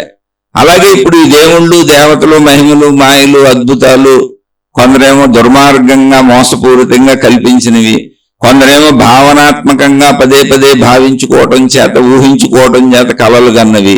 ఇవన్నీ ఎవరి మనోలోకం వాళ్ళది. కలలు కనిపితే నువ్వు నిజంగా కూడా అనిపించవచ్చు, గాఢ భావన అంతే. ఇప్పుడు నా భార్య, నా భర్త, నా పిల్లలు, నా సంపదలు, నా వస్తువులు అనుకున్నప్పుడు వాటి కోసం మనుషులు చనిపోవటం వరకు వెళ్తున్నారు, చంపటం వరకు వెళ్తున్నారు. దుఃఖాలన్నింటికి కారణం నా వాటికి హాని జరగటమే. అసలు దుఃఖాలంటే ఏంటి? నేను, నాకు, నాది, నావి అన్న వాటికి బాధ కలగటమే దుఃఖం. అంటే ఏంటి అసలు? వాటికి బాధ కలిగితే నీకు దుఃఖం ఎందుకు? అంటే అది నాదిగానే భావించేసుకున్నా. అందుకని దుఃఖం ఎంత దుఃఖం అంటే అది నిజమైపోయి కళ్ళమ్మడి నీళ్లు వచ్చేసి ఎక్కెక్కి ఏడ్చేస్తున్నా. ఇప్పుడు నాకు సంబంధించినటువంటి నేను, నాది, నావి, నా వాళ్ళలో ఏది పోయినా నేను భరించలేనంత దుఃఖానికి లోనవుతానంటే నిజమనేగా. విషయాలని వస్తువులనే నాది అన్న భావనతో నువ్వు అంత నిజమని దుఃఖానికి సుఖానికి లోనైపోయినప్పుడు అదంత నిజమని దేవుణ్ణి నువ్వు అనుకోవటం, దేవతను నువ్వు అనుకోవటం, భావించటం, వాళ్ళని కనపడినట్టు వినపడినట్టు భావించటం పెద్ద విశేషమే ఉంది. నిజంగా ఇక్కడ భౌతికంలో ఏడుస్తున్నావుగా. నిజంగా ఇక్కడ భౌతికంలో బోల్డ్ మంది ఎదుటోళ్ళని చంపేస్తున్నారు, లేదా వాళ్ళు చచ్చిపోయేంత స్థాయిలకు కూడా వెళ్ళిపోతున్నారుగా. భావన కోసం, నాదన్న భావన కోసం. ఆ భావన నిజంగానే అనిపిస్తుంది అది. కానీ అదంతా మనోలోకమే. ఇది తెలుసుకుంటే వేతరాగ స్థితి వస్తుంది. వేతరాగ స్థితి ఏంటంటే రాగము అంటే బంధము, రాగము లేని స్థితి, అదే వైరాగ్యము. వేతరాగమే విరాగము, వైరాగ్యము. రాగం ఎప్పుడు మనసుకే ఉంటుంది, అది మనోలోకం. ఈ మనోలోకం కేవలం జ్ఞానంతో కూడుండి దృశ్యాలను గుర్తు చేస్తుంది, అంటే దృశ్యాలను చూపిస్తుంది, అదే స్వప్నలోకం. ఇప్పుడు కలలో నీకు జరిగిందంతా నువ్వు కలలో నిజంగానే భావించావు, ఏడ్చావు, నవ్వావు, అనుభవించావు. భౌతికంలో ఎలా అనుభవించావో కలలో మొత్తం అనుభవించావు. కానీ లేచినాక నీకు తెలియదు అదంతా అబద్ధం, లేదు నిజ జీవితంలో జరగలేదని. అలాంటివే మహిమలు మాయలు అద్భుతాలు కూడా. గాఢ భావన అంటే మళ్ళీ మీరు దేవుళ్ళు దేవతలు లేరంటున్నారా అండి? లేదు, ఉన్నారు. మనోలోకంలో ఉన్నారు. ఎవరు మనోలోకంలో వాళ్ళు ఉన్నారు. నిజంగా అన్ని మతాల దేవుళ్ళు దేవతలు ఉన్నారు అనుకుందామండి. వాళ్ళందరూ కూడా ఉన్నారు, మనలాగా మనుషుల్లాగానే ఒక లోకంలో ఉన్నారు అనుకుందాం. అప్పుడు ఈ మతపోళ్ళందరూ కొట్టుకుంటుంటే వాళ్ళు చావని అని మన రాజకీయ నాయకులు కూర్చున్నట్టుగా, రెచ్చగొడుతున్నట్టుగా, కొట్టుకోండి సావండి అన్నట్టుగా, దేశాలు కొట్టుకుంటుంటే ఆ నాయకులు చూస్తూ కూర్చొని ప్రజల్ని రెచ్చగొడుతున్నట్టుగా అలా కూర్చుంటారా? దేవుడు అలా ఉంటాడు. ఆ మతాలు కొట్టుకుంటుండే, మతాల పేరు మీద కొట్టుకుంటుండే, దేవుళ్ళ పేరు మీద కొట్టుకుంటుండే కాదు. మనోగాఢత చేత సుఖ దుఃఖములకు భౌతికంలో ఎలా లోనవుతున్నామో, నేను, నాది, నా వాళ్ళు, నావి అనే చోట ఘర్షణలకు ఎలా దిగుతున్నామో, మన వాటిని రక్షించుకోవాలని ఘర్షణలకు ఎలా దిగుతున్నామో, యుద్ధాలకు ఎలా దిగుతున్నామో, వాటికి ఏమైనా ప్రమాదం జరిగితే దుఃఖాలకు ఎలా లోనవుతున్నామో, పొందితే ఎలా సుఖపడుతున్నామో, అలాగే నాదిలోకి చేరిపోయింది ఆ దేవుడు దేవత మతం ఉంది. అయితే ఏంటి మనసులో ఉందన్నాం కదా, మనసు యొక్క ఒరిజినల్ స్వరూపం ఏంటో తెలిస్తే, దేవుడు దేవత యొక్క ఒరిజినల్ స్వరూపం ఏంటో, మనోలోకం అంటే ఏంటో, అసలు సత్యం ఏంటో తెలుస్తుంది. మనోలోకము స్వప్న తుల్యము. అది మెలకువలో అయినా, అది నిద్రలో అయినా. మెలకువలో కూడా మనకు బోల్డ్ ఊహలు వచ్చి భయపడిపోతుంటారు. టెన్షన్లు, డిప్రెషన్లు, ఒత్తిళ్లు, స్ట్రెస్లు ఇవన్నీ ఊహలే కదండి. ఎప్పుడు భవిష్యత్తులోకి పరిగెత్తేస్తుంటారు, లేదా గతంలోకి పరిగెత్తేస్తుంటారు. అవి ఊహలేగా. మెలకువలో వచ్చే ఊహలు మనోలోకమే. నిద్రలో వచ్చే కళలు సంపూర్ణంగా అర్థమవుతున్న మనోలోకం అంతే. ఇవన్నీ మనోలోకాలే. అది దేవుడితో అయినా అంతే, మతంతోనే అంతే, గురువుతోనైనా అంతే. మనోలోకము వాస్తవ లోకంలో అది ఉండదు. కానీ మనోలోకంలో లేదా ఖచ్చితంగా ఉంది. లేకపోతే మనం భయాలకు ఎందుకు గురవుతాం, ఒత్తిడికి గురవుతున్నాం, స్ట్రెస్కి గురవుతున్నాం, దుఃఖాలకు గురవుతున్నాం, ఆనందాలకు గురవుతున్నాం. ఆ మనోలోకం అనేది అటు ఇటు కాని ఒక మిథ్యాలోకము. అందుకని ఎవరి మనోలోకంలో ఉన్నటువంటి దేవుళ్ళే వాళ్ళకి కనపడతారు, గురువులే వాళ్ళకి కనపడతారు, వాళ్ళ ఊహల్లోకి వాళ్లే వస్తారు. నిజంగా అన్ని మతాల దేవుళ్ళు ఉండుంటే అసలు గొడవలు పడనివ్వకుండా వచ్చేస్తారుగా. మీరెందుకు కొట్టుకు చేస్తున్నారు, మేము ఇక్కడ శుభ్రంగా ఉన్నాము, మేమందరం దేవుళ్ళము, మతాలు ఎన్ని వేరువేరుగా లేవు, మీరు కొట్టుకోబాకండి, మతాల పేరుతో మీరెందుకు కొట్టుకుంటున్నారు, మేమందరం దైవలోకంలో, మేమందరం చక్కగా ఈ మనోలోకంలో దైవలోకంలో కలిసే ఉన్నాము అని చెబుతారుగా. చెప్పట్లేదండి అని అర్థం ఏంటి? యద్భావం తద్భవతి సూత్రం పనిచేస్తుంది అక్కడ. నీ మనోలోకపు సృష్టికర్తవు నువ్వే అంటే నీ దేవుడికి, నీ దేవతకి, నీ గురువుకి, నీ జ్ఞాన గ్రంథానికి, నీ మతానికి దైవీ విధానాలు ఎన్నున్నాయో, నువ్వెన్ని నమ్ముతున్నావో వాటి అన్నిటికీ ప్రాణం పోసిన సృష్టికర్తవు నీవే. నీ మనోలోకంలోనే ఉన్నాయి. ఎవరి మనోలోకంలో ఉన్నాయి. ఎవరికి వాళ్ళు స్వతంత్ర విశ్వామిత్రులు, త్రిశంకు స్వర్గాన్ని నిర్మించిన స్వతంత్ర విశ్వామిత్రులు. అక్కడ త్రిశంకు అనే అతని కోసం విశ్వామిత్రుడు ఒక స్వర్గం సృష్టించాడు, ఒక వేరే వ్యక్తి కోసం. ఇక్కడ మనం మన మనోలోకపు స్వర్గాన్ని మనమే నిర్మించుకున్న మనమే స్వయం విశ్వామిత్రులు. మన మనోలోకాన్ని రోజు మనమే నిర్మించుకుంటున్నాం. అది భౌతికమైన, అది దైవీపరమైన. అందుకని మన మనోలోకపు సత్యాలన్నీ మనకు నిజమే. నిజం కాకపోతే ఎలా జీవిస్తాం? అసలు మనసులో అది శరీరం కదలదు. కానీ మనస్సుకు అసలు ఆధారం ఏంటి? మనసు ఎలా ఏర్పడుతున్నది అంటే మనసుకు మూలము ప్రాణశక్తి. అంటే మనసు యొక్క ఆకృతి ఏంటి అన్నాం అనుకోండి, మనసు యొక్క రూపం ఏంటి, మనసు యొక్క పదార్థం ఏంటి? ఇప్పుడు మన శరీర పదార్థం మాంసం, ఎముకలు తెలుస్తుంది మనకి. అలా మనసు అనే పదార్థం ఏంటి అంటే ప్రాణశక్తి. మనసు ప్రాణశక్తి స్వరూపం. దాన్ని ఆత్మశక్తి అంటారు, దాన్నే బ్రహ్మము అంటారు. మరి అప్పుడు ప్రాణశక్తి అనొచ్చు, బ్రహ్మము అనొచ్చు, ఆత్మశక్తి అనొచ్చు, మనసు అని ఎందుకన్నారండి అంటే ప్రాణశక్తి, ఆత్మశక్తి, బ్రహ్మము ఏకముగా సర్వవ్యాపకముగా అనంతముగా ఉన్నటువంటి శక్తి. మొట్టమొదటి చెప్పాను, కొలను లోపల మొత్తం ఉన్నది నీరే. లేదా సముద్రం భావించుకోండి, సముద్రం అంతా నీరే, కానీ నీటి లోపల అనేక జీవులు ఉన్నాయి. ఇప్పుడు అనేక జీవులు ఉన్నట్టు ఆ నీటికి తెలుసా తెలీదా అంటే మనిషి తెలియదని చెబుతాడు. ఎందుకని? మనకు తెలియదు కాబట్టి. కానీ సముద్రానికి ఖచ్చితంగా తెలుసు. సముద్రం అనుమతించింది గనుకనే అనేక జీవులు అందులో ఉండటానికి అవకాశం కలిగింది. సముద్రంలోని శక్తి, సముద్రంలో ఉన్నటువంటి సమస్త శక్తులు అక్కడ సముద్రంలోని జీవులు బ్రతకడానికి సహకరిస్తున్నాయి. అంటే సముద్రమే వాటిని బ్రతకనిస్తుంది, సహకరిస్తుంది, వాటికి అన్నిటినీ ఇచ్చింది, తనలో ఉండమని చెప్పింది. ఇది సత్యం. సముద్రం ఇప్పుడు మొత్తం సర్వవ్యాపకము. అంటే ఇది పోలికగా ఉన్న విషయానికి చెప్పాను తప్ప ఆకాశతత్వం దగ్గర ఏం జరిగింది, సముద్రం దగ్గర ఏం జరిగిందంటే సముద్రంలో ఉద్భవించిన చేపలు, సముద్రంలో ఉద్భవించిన జీవులు సముద్రపు నీటి వలె ఉండవు. అక్కడ భిన్నత ఉంది. కానీ ఇక్కడ మొత్తం సృష్టి అంతా కూడా శక్తే తనను తాను వ్యక్తీకరించుకున్నది. అందుకే ప్రశ్న సోదరుడు అడిగింది ఏంటి? చనిపోయినప్పుడు చనిపోయిన శరీరంలో కన్ను అక్కడే ఉంది కదా, మరి ఆత్మ తన శరీరాన్ని చూచింది అని రమణ భగవానుల అనుభవంలో మనం చెప్పుకుంటున్నప్పుడు ఆత్మకి కన్నుందా? కన్ను లేదుగా, కన్ను శరీరంలో ఉందిగా, ఆత్మ ఎలా చూడగలదో అంటే కన్నుకున్న శక్తి, చెవికున్న శక్తి, ముక్కుకున్న శక్తి, చర్మానికున్న శక్తి, ఒక మనిషిలో ఉన్న సర్వశక్తులు ఎన్ని ఉన్నాయో అవన్నీ ఆత్మవే. ఒక చెట్టులో ఉన్న సర్వశక్తులు ఏమున్నాయో అవన్నీ ఆత్మవే. ఒక పుట్టలో, ఒక గుట్టలో, ఒక మట్టిలో, ఒక నదిలో, ఒక సముద్రంలో, అలా విశ్వం మొత్తం నీకు ఎన్ని కనబడుతున్నాయో, ఎన్నింటిలో ఎన్ని శక్తులు ఉన్నాయో అవన్నీ ఆత్మశక్తి లక్షణాలే. ఆత్మశక్తే శక్తి యొక్క శక్తులవి. శక్తికి ఎన్ని శక్తులు ఉన్నాయో అన్ని సృష్టిలో వ్యక్తీకరించబడినాయి అంతే, మనుషులుగా, జంతువులుగా, గ్రహగోళ నక్షత్రములుగా. ఇందులో కన్ఫ్యూజన్ ఏం లేదు. అంటే ఏక సముద్రంలో సముద్రము యొక్క శక్తే చేపలుగా, సముద్రం యొక్క శక్తే సముద్రంలో పెరిగేటువంటి వృక్షాలుగా, సముద్రంలో పెరిగే జీవులుగా, సముద్రమే తనను తాను వ్యక్తీకరించుకున్నది అనేక జీవులుగా తనలోనే.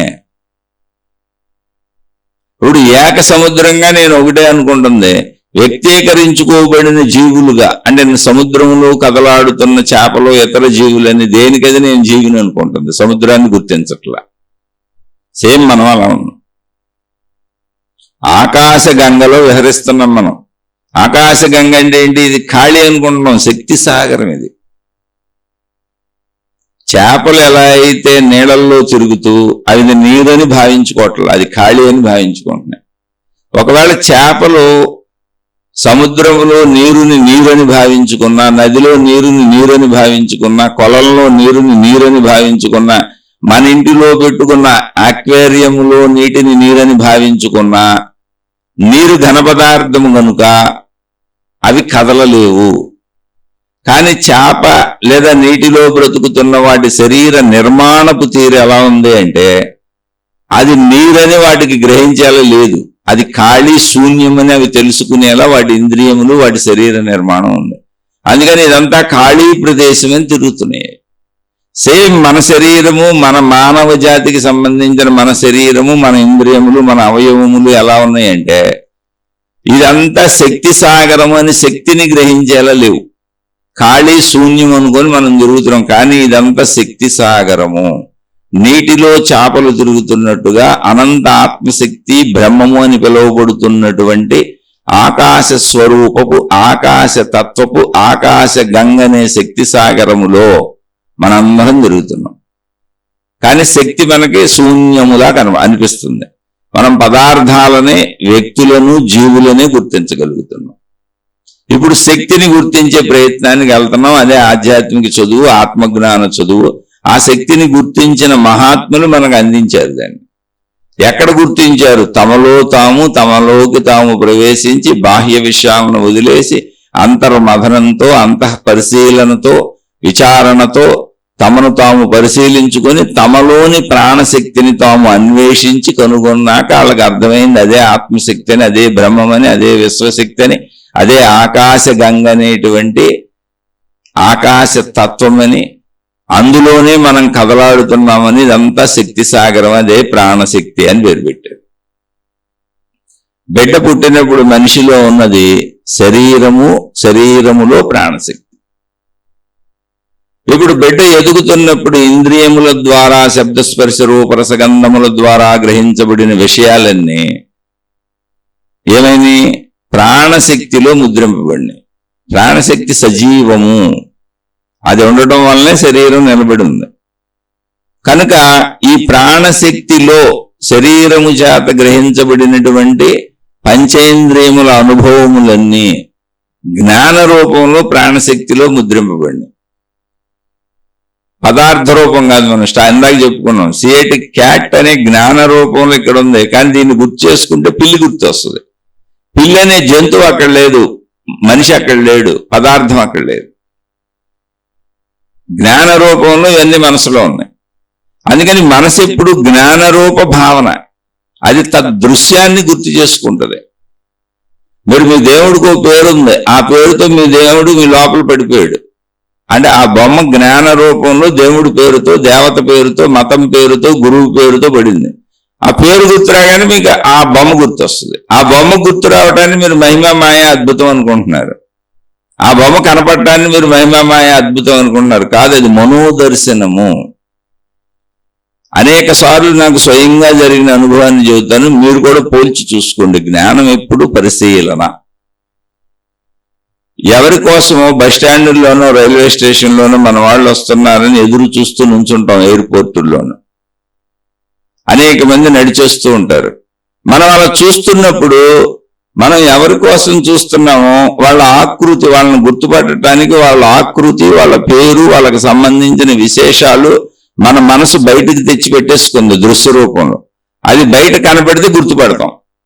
కానీ మనసు ఎప్పుడైతే వాటిని ఊహించుకొని బయటికి రెడీ చేసి పెట్టుకుందో గుర్తుపట్టడానికి వీలుగా, మనకి ఎదురుగా వస్తున్న అనేక మందిలో చాలా మంది వీళ్ళు మనవాళ్లేనేమో అనిలా అనిపిస్తుంది. బాగా దగ్గరికి వచ్చి చూసినా కాదనుకుంటాం. అనేక సార్లు అలా జరుగుద్ది, నాకు జరిగింది. అంటే ఎందుకు అలా జరుగుతుంది అంటే ఆ మనుషుల మీద ఆల్రెడీ గుర్తు చేసుకున్నటువంటి మనసు గుర్తు చేసుకున్న రూపాలను వాళ్ళ మీద ఆపాదించుకుంటుంది. ఇది ముందెళ్ళిపోయి ఇది ఇంకా స్పీడ్గా వెళ్ళిపోద్ది. మనసు ఆపాదించుకుంటుంది, వాళ్ళకి దగ్గర పోలికలు చూసి ఆపాదించేసుకుంటుంది వీళ్ళు మనవాళ్లే అని. బాగా దగ్గరికి వచ్చినా కన్ను చూసి మళ్ళీ ఇప్పుడు పన్ను ఫ్రెష్గా చూస్తుందిగా, మళ్ళీ కొత్తగా చూస్తుందిగా, అభిప్రాయ కాదనుకుంటున్నారు. అంటే జ్ఞానం కొత్తగా గ్రహిస్తుందిగా. మన వాళ్ళు నిజంగా వచ్చినప్పుడు వాళ్ళతో కరెక్ట్గా కనెక్ట్ అయిపోద్ది మనసు వెళ్ళి వీళ్ళే అని. ఎందుకని ఇప్పుడు నూతన అనుభవము పాత అనుభవము రెండు మిక్స్ అయ్యి వీళ్ళే అని డిసైడ్ అయింది. కానీ ఇంతకుముందు ఆపాదించుకుంటున్నప్పుడు వాళ్ళు మనవాళ్లే వాళ్ళు మనవాళ్లే వాళ్ళు మనవాళ్లే అని దూరం నుంచి అనుకొని బాగా దగ్గరికి వచ్చినాక నూతన అనుభవం విభేదిస్తుంది. నూతన అనుభవము లోపల పాత మనసులో ఉన్న అనుభవం కలవు. కాదు వీళ్ళు మనవాళ్ళు కాదులే మనం అనుకున్నాం అంతేని కాదని వెళ్ళిపోతాం. ఇప్పుడు దేవుడు దేవత మతము మార్గము గురువు విధానాలలో నూతన అనుభవానికి అసలు మీకు ఛాన్సే లేదు. అందుకని ఎప్పుడు కూడా మీ పాత అనుభవాలను నెమరు వేసుకుంటూ వాటిని ఊహాత్మకంగా దర్శించి గాఢ ప్రయత్నం చేస్తూ ఆ పాత అనుభవాన్ని నూతన అనుభవంగా భావించుకుంటూ ఉంటారు. అది స్వప్నాల్లో కావచ్చు, మెలకువలో ఊహల్లో కావచ్చు. ఎందుకని నూతన అనుభవంగా నీకు ఇప్పుడు ఒక ఎయిర్పోర్ట్ లోంచి నడిచొస్తున్నట్టు, ఒక రైల్వే స్టేషన్ లోంచి నడిచొస్తున్నట్టు, ఒక బస్ స్టాండ్ లోంచి నడిచొస్తున్నట్టు నీకు ఎవరో వచ్చేవాళ్ళు లేరు. దేవుళ్ళు దేవతలు నువ్వే భావించుకోవాలి. నువ్వు చదువుకున్న పుస్తకాలను బట్టి, నువ్వు విన్న ఉపన్యాసాలను బట్టి, నీకు నీ గురువులు ఇచ్చిన ట్రైనింగ్ని బట్టి పదే భావించుకోమన్న విధానాన్ని బట్టి భావించుకుంటావు అంతే. నీ పాత అనుభవమే ఎప్పటికీ నీకు నూతన అనుభవం. నూతన అనుభవం కలిగే అవకాశమే లేదు. అందుకే అదంతా మనోలోకము అని చెప్పాను. అయితే మనోలోకంలో అది అబద్ధం కాదని కూడా చెబుతున్నాను. ఎందుకని ఇప్పుడు మనోలోకంలోనే మన సుఖ దుఃఖాలు ఉన్నాయి, మన జీవితం మొత్తం ఉంది. మనస్సు గుర్తు చేయకపోతే అసలు ఈ శరీరము నేనన్న తలంపు కూడా రాదు, జీవించటమే కుదరదు. కానీ మనోలోకం నిజంగా మనోలోకమా అంటే కానే కాదు, అది ప్రాణశక్తి. మనసు యొక్క శరీరం ఏంటి, మనసు యొక్క ఒరిజినల్ శరీరం ఏంటి, మనసు ఒరిజినల్ గా ఎలా ఉంటుందంటే ప్రాణశక్తి, అదే ఆత్మశక్తి. మరి ప్రాణశక్తి అని ఎందుకు పిలవట్లేదు, ఆత్మశక్తి అని ఎందుకు పిలవట్లేదు, మనసు అని ఎందుకు అంటున్నామంటే నేను నా శరీరముతో పరిమితముగా నేను మాత్రమే గ్రహించిన, నాకు మాత్రమే చెందిన, నేను నాది నావి నా వాళ్ళు అని నాకు మాత్రమే తెలిసిన నా విషయాలు నా ప్రాణశక్తిలో ఉన్నాయి. కాబట్టి ఈ విషయాల సమూహంతో కూడిన ప్రాణశక్తి అది. అప్పుడు దాని పేరు మనసు. విషయాలు లేనటువంటి మనసు ప్రాణశక్తి, అదే అనంత ఆత్మశక్తి. ఇప్పుడు నా విషయాలు వేరుగుంటాయి, మీ విషయాలు వేరుగుంటాయి, ప్రపంచంలో అందరి విషయాలు వేరువేరుగా ఉంటాయి. ఎందుకని ఎవరి మనసులు తయారు చేసుకున్నారు. అందుకే అనేక మతాలు, అనేక మార్గాలు, అనేక మంది గురువులు, అనేక విధానాలు. అలాగే భౌతికంలో అంతులేనన్ని. ఎవరి భార్య వాళ్ళకి, ఎవరి భర్త వాళ్ళకి, ఎవరి పిల్లల వాళ్ళకి, ఎవరి కుటుంబం వాళ్ళకి, ఎవరి బట్టల వాళ్ళకి అన్ని నా వేరు నువ్వేరు, నేను నాది నావి నా వాళ్ళు. ఎవరి మనోలోకం వాళ్ళదే. అలా విడివిడిగా తయారు చేసుకున్నాం. మనోలోకాలు వేరుగానే అందరికీ ప్రాణశక్తి ఒకటే. ప్రాణశక్తి ఏకమే, అందరిలో ఉన్న ప్రాణశక్తి ఒకటే. ఎవరికాళ్ళకి మనోలోకాలు వేరు. ఎందుకని శరీరంతో గ్రహించిన విషయాలు. శరీరాన్ని నిలిపి ఉంచే ప్రాణశక్తి అందరికీ ఒకటి, అదే ఆత్మశక్తి, అదే బ్రహ్మము, అదే విశ్వశక్తి, అదే సృష్టి శక్తి. అయితే తెలియాలంటే ప్రాణశక్తి వరకు మనం ప్రయాణం చేయాలి. ప్రయాణం చేయాలంటే ప్రతి మనిషిలో శరీరము, మనస్సు, ప్రాణశక్తి మూడు ఉన్నాయి. శరీరముతో చేసిన క్రియలన్నీ, అసలు శరీరం కదలాలంటే ప్రాణశక్తి ఉండాలి. లేకపోతే చనిపోయిన బిడ్డ పుట్టింది అంటారు, లేదు కొంచెం పెరిగినాక మనిషి చనిపోయాడు అంటారు. చనిపోయినాక ఇంకా శరీరం ఏం చేయలేదు. ఇప్పుడు అదే మన సోదరుడు అడిగినటువంటి ప్రశ్నలో సందేహం ఏంటి అంటే, కన్ను లేదు కదా, చూసే కన్ను చనిపోయిన శరీరానికి కదా ఉంది, అప్పుడు ఎలా కనపడింది రమణ మహర్షికి అని. దానికే చెబుతున్నా, మన అనుభవంలోంచి, మన శరీర భావం నుంచి ఆలోచించినప్పుడు సత్యము కుదరదు. ఇక్కడే కాదు, ఎక్కడా కుదరదు. అసలు ఘర్షణలకు కారణమే మన అనుభవంలోంచి ప్రయాణించడం. భార్యతో మాట్లాడేటప్పుడు, భర్తతో మాట్లాడేటప్పుడు, ఏ ఎదుటి వ్యక్తితో అయినా మాట్లాడేటప్పుడు, తల్లి తండ్రి ఇతరులు ఎవరైనా రెండవ వ్యక్తితో మాట్లాడేటప్పుడు వారి స్థానంలోకి వెళ్ళి, వారి ప్లేస్లోకి వెళ్ళి, వారిలాగా ఆలోచించి, వారిలాగా మాటలు గ్రహించి అర్థం చేసుకోవాలి. అంత జ్ఞాన ప్రయాస నువ్వు పడగలవా? అంత జ్ఞాన శ్రమకు నువ్వు గురవ్వగలవా? అంత విచక్షణ జ్ఞానాన్ని ఉపయోగించగలవా? ఉపయోగించవచ్చు, తప్పు ఏమీ అందులో అసలు డౌట్ అక్కర్లేదు. ఎందుకంటే ఎదుటి వ్యక్తులు కొంతకాలం ఉంటే ఎవరైనా మనకు అర్థమవుతారు. అసలు నేననే నా కళ్ళజోళ్ళలోంచి చూడబాక ఆటోమేటిక్గా నీకు వాళ్ళు అర్థమైపోతారు. నువ్వు నేననే దాన్ని వదిలే. నువ్వు ఒక్కడవే ఉన్నప్పుడు, నువ్వు ఒక్కావిడవే ఉన్నప్పుడు, మీరు ఒక్కరే ఉన్నప్పుడు మాత్రమే నేను. రెండవ వారు ఎవరొచ్చినా నేను వదిలేయాలి. అది ఆధ్యాత్మికం. ఎక్కడికి వెళ్ళినా ప్రపంచంలో నా నేన్నే పట్టుకు తిరుగుతాననేది భౌతికం. ఎందుకంటే ప్రపంచం, విశ్వం మొత్తానికి ఒకటే నేనుంది. అదే ఆత్మశక్తి, అదే బ్రహ్మము. దాన్నే నర్సరీలో పిల్లోడికి బొమ్మలతో చదువు మొదలుపెట్టి తర్వాత బొమ్మల నుంచి అక్షరాలకు తీసుకొచ్చి, అక్షరాలు జ్ఞాన స్వరూపం ఎలా తీసుకొస్తున్నారో అలాగే దేవుడు దేవత అనే బొమ్మల ద్వారా, ఆ బొమ్మలు అంటే దేవుడు దేవత అనేటువంటి బొమ్మల ద్వారా నర్సరీలో పిల్లోడికి చెప్పినట్టు ఆధ్యాత్మిక జ్ఞానం లేని వాళ్ళకి చెప్పి, ఆ బొమ్మలు శక్తి స్వరూపములు అని చెబుతానే ఉన్నారు. అందుకే ఆ బొమ్మలు నీకు ఎప్పటికీ కనపడవు. ఎప్పటికీ బొమ్మలేవి. నువ్వు ప్రార్థనాలయానికి వెళ్ళినా బొమ్మలే. నువ్వు నీ మత విధానాలు ఏం చేయి, అన్ని బొమ్మలనే పెట్టుకు చేస్తావు. నీ ఇంట్లో అయినా బయట అయినా, నువ్వు జీవితకాలం ఏం చేసినా, నువ్వు భక్తి చేసినా, కర్మ చేసినా, ఇది కర్మయోగమైన, భక్తి యోగమైన, జ్ఞానయోగమైన, ఎన్ని విధానాలైనా, ఎన్ని సాధనలైనా బొమ్మలే అక్కడ ఉంది. కానీ ఆ బొమ్మలు శక్తి స్వరూపములు అనే భావన నీలో తయారు చేస్తున్నారు. ఎంత శక్తి స్వరూపులు అంటే ఆ దేవుడు చేయలేంది లేదు, ఆ దేవత చేయలేంది లేదు. సృష్టి మొత్తం ఈ దేవుడు ఈ దేవత వలనే ఉన్నది, వీరి అధీనములో నడుచుచున్నది. అంత శక్తి స్వరూపులు. మరి అదేంటి దేవుడు ఆకృతి మాలాగా కొంచెం పెట్టారు అంటే నీకు అర్థం అవ్వాలంటే నీలాంటి మనిషి, నీలాంటి స్త్రీ, నీలాంటి పురుషుడే ఉండాలిగా. ఇక్కడ ఉంది ఆళ్లేగా. మళ్ళీ ఆ దేవుళ్ళకి వాహనాల కింద భూమి మీద మనకు ఏ జంతువులు ఉన్నాయో వాటిని పెట్టారు. అన్ని మనకు తెలిసిన విషయాలను పెట్టకపోతే అక్కడ మనం అడ్జస్ట్ ఎలా అవుతాం? ఇప్పుడు నర్సరీలో చేరిన పిల్లోడికి అక్కడ మనుషులుండి ఇంట్లో తల్లిదండ్రులు ఆడించినట్టు, ఏడిస్తే ఆడించినట్టు, ఆయాలుండి ఆడించి తినిపించి కాలకృత్యాలకు తీసుకెళ్ళి, చిన్నపిల్లలకు తెలియదుగా, బొమ్మలు పెట్టి ఆడించి, మేము మీకు మీ ఇంట్లో వాళ్ళు లాంటి వాళ్ళమే, నువ్వు కంగారు పడద్దు, ఇది స్కూల్ కాదు, ఇది మీ ఇల్లు లాంటిదే, వీళ్ళందరూ నీలాంటి పిల్లలే అనే భావన కల్పిస్తేనేగా, తెలిసిన భావన కల్పిస్తేనేగా బిడ్డ అక్కడ ఉండేది. అలాగే మొత్తం దేవుళ్ళు దేవత దైవీ వ్యవస్థలో, మత వ్యవస్థలో అన్ని నీకు తెలిసిన ఏర్పాట్లు చేశారంతే. కానీ చేస్తూనే చెబుతున్నారు, ఎక్కడ నిన్ను మోసం చేయాల. ఈ దేవుళ్ళు దేవతలు శక్తి స్వరూపులు. శక్తి అంటే ఏంటి? అనంత శక్తి, ఏకశక్తి. శక్తిగా దొగుటే. దేవుళ్ళు దేవతలుగా నీకు విడివిడిగా చెప్పాం. ఎందుకని భూమి మీద అనేక రకాల శక్తులు ఉన్నప్పుడు వర్షం పడుతుంది, వర్షానికో దేవుడు. సూర్యుడు ఎండ వస్తుంది, సూర్యుడు ఎండకో దేవుడు, గాలికో దేవుడు, పంచభూతాలకే దేవుడు.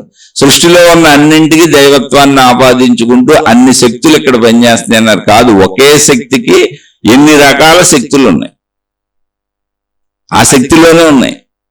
అది ఏకశక్తే, తనను తాను ఇన్నిటిగా వ్యక్తీకరించుకుంటుంది. అది అక్కడ వరకు నిన్ను అంటే ఈ అనేకత్వము అనే దాంట్లోంచి వ్యక్తీకరించుకున్న శరీర స్థితుల్లోంచి, పరిమిత స్థితుల్లోంచి నీ మనోలోకపు స్థితులు కూడా దాటించి, నీ మనోలోకపు స్థితిలో నీ దేవుళ్ళు, నీ మతాలు, నీ మార్గాలు, నీ గురువులు, నీ విధానాలు ఉంటాయి. ఇదంతా స్వప్నలోకము, స్వప్న తుల్యము. కానీ స్వప్నం నడుస్తున్నంతసేపు నువ్వు నిజమే అనుకుంటావు. అది కూడా దాటించి శక్తి లోకంలో నిన్ను పడేయాలి, ఆకాశ గంగలో నిన్ను పడేయాలి. జ్ఞాన గంగ, ఆకాశ జ్ఞాన గంగలో, ఆకాశ జ్ఞాన శక్తి గంగలో నిన్ను పడేయాలి. ఏకశక్తి అది. అప్పుడు సముద్రములోనే అనేక జీవులు, సముద్రపు అంతర్భాగంలో అనేక కోటాను కోట్ల చేపలు, ఆ సముద్రంలో తిరిగేటువంటి తాబేళ్లు, జీవులన్నీ కూడా సముద్రపు నీటిని నీరు అనుకోవట్లేదు, ఖాళీ అనుకొని తిరుగుతున్నాయి. అలా మనం కూడా ఈ ఆకాశ గంగలో, ఈ ఆత్మశక్తి గంగలో, ఈ బ్రహ్మము అనే జ్ఞాన గంగలో ఇది ఖాళీ అనుకొని తిరుగుతున్నాం, శక్తి అనుకోవట్లా. దాన్ని శక్తి అని తెలియజేస్తారు. అది ఎప్పుడు తెలుస్తుంది, ఎక్కడ తెలుస్తుంది? బయట తెలీదు. ఈ దేవుళ్ళు దేవతలు విధానముల ద్వారా నీ అంతరంగంలోకి నిన్ను తీసుకొస్తారు. నిజమైన గురువులు, నిజమైన మాతాజీలు, నిజమైన సంస్థలు, నిజమైన మతాలు, నిజమైన మార్గాలు, నిజమైన విధానాలన్నీ నిన్ను నీ లోపలికి తీసుకొస్తాయి. అంతే తప్ప నిన్ను ఒక చోట బంధించవు. నిన్ను ఒక చోట బంధించే వాళ్ళు అందరూ కూడా నీ జీవితాన్ని సర్వనాశనం చేసేస్తున్నారు. నిన్ను నీ ఎప్పటికీ నీ సంపూర్ణతని నువ్వు తెలుసుకోకుండా, నేను అనంత ఆత్మశక్తిని, ఆ దైవశక్తిని నేనే, ఆ దైవత్వంలో నేను లీనమైపోతాను, ఏ దేవతని ఏ దేవుణ్ణి నేను ఆరాధిస్తున్నానో వాళ్ళు అనంత శక్తి స్వరూపులు, సముద్రంలో చేపవలే నేను కూడా నా దేవుడు నా దేవత అనే శక్తి సాగరంలో ఉన్నటువంటి జీవిని, నాకు ఆ శక్తికి భిన్నత లేదు అనేటువంటి నీ సంపూర్ణత్వాన్ని నువ్వు పొందకుండా, ఈ భిన్నత్వంలో, ఈ అనేకత్వంలో, ఈ ద్వైతంలో, ఈ విభిన్నతలో, ఈ విభేదాలలో, ఈ విరోధాలలో పడి నువ్వు కొట్టుకునేలా నిన్ను ఇందులో ఇరికించి బంధించేస్తున్నారు. కేవలం వాళ్ళ కీర్తి కోసం, వాళ్ళ డబ్బు కోసం, వాళ్ళ సంస్థల కోసం, వాళ్ళ మనుగడ కోసం, కేవలం వాళ్ళ గుర్తింపు కోసం, వాళ్ళు నాయకులు అవటం కోసం, వాళ్ళు నాయకురాలు నాగమ్మలు అవటం కోసం, ఇలా సమూహపు మనుషుల్ని లక్షల లక్షల కోట్ల మందిని ఇరికించి చంపేస్తున్నారు, అందులో ఉంచేస్తున్నారు. ఒక జీవితకాలం వృధా అయిపోతుంది. కానీ నిజమైన వాళ్ళు మళ్ళీ అందులోకి వెళ్లకుండా నేను శక్తి వరకు రాగలనంటే కుదరదు. మనోలోకంలోంచి శక్తి లోకంలోకి రావాలి. శరీర లోకంలోంచి మనోలోకంలోకి, మనోలోకంలోంచి శక్తి లోకంలోకి, మూడు కలిసే ఉన్నాయి. భావన మారుతుంది, అలా ప్రయాణించాల్సిందే. అందుకని నిజమైన వాళ్ళు ఎవరో నిన్ను మనోలోకంలో బంధించరు. ఇక నీ మనోలోకాన్ని నువ్వే అర్థం చేసుకో.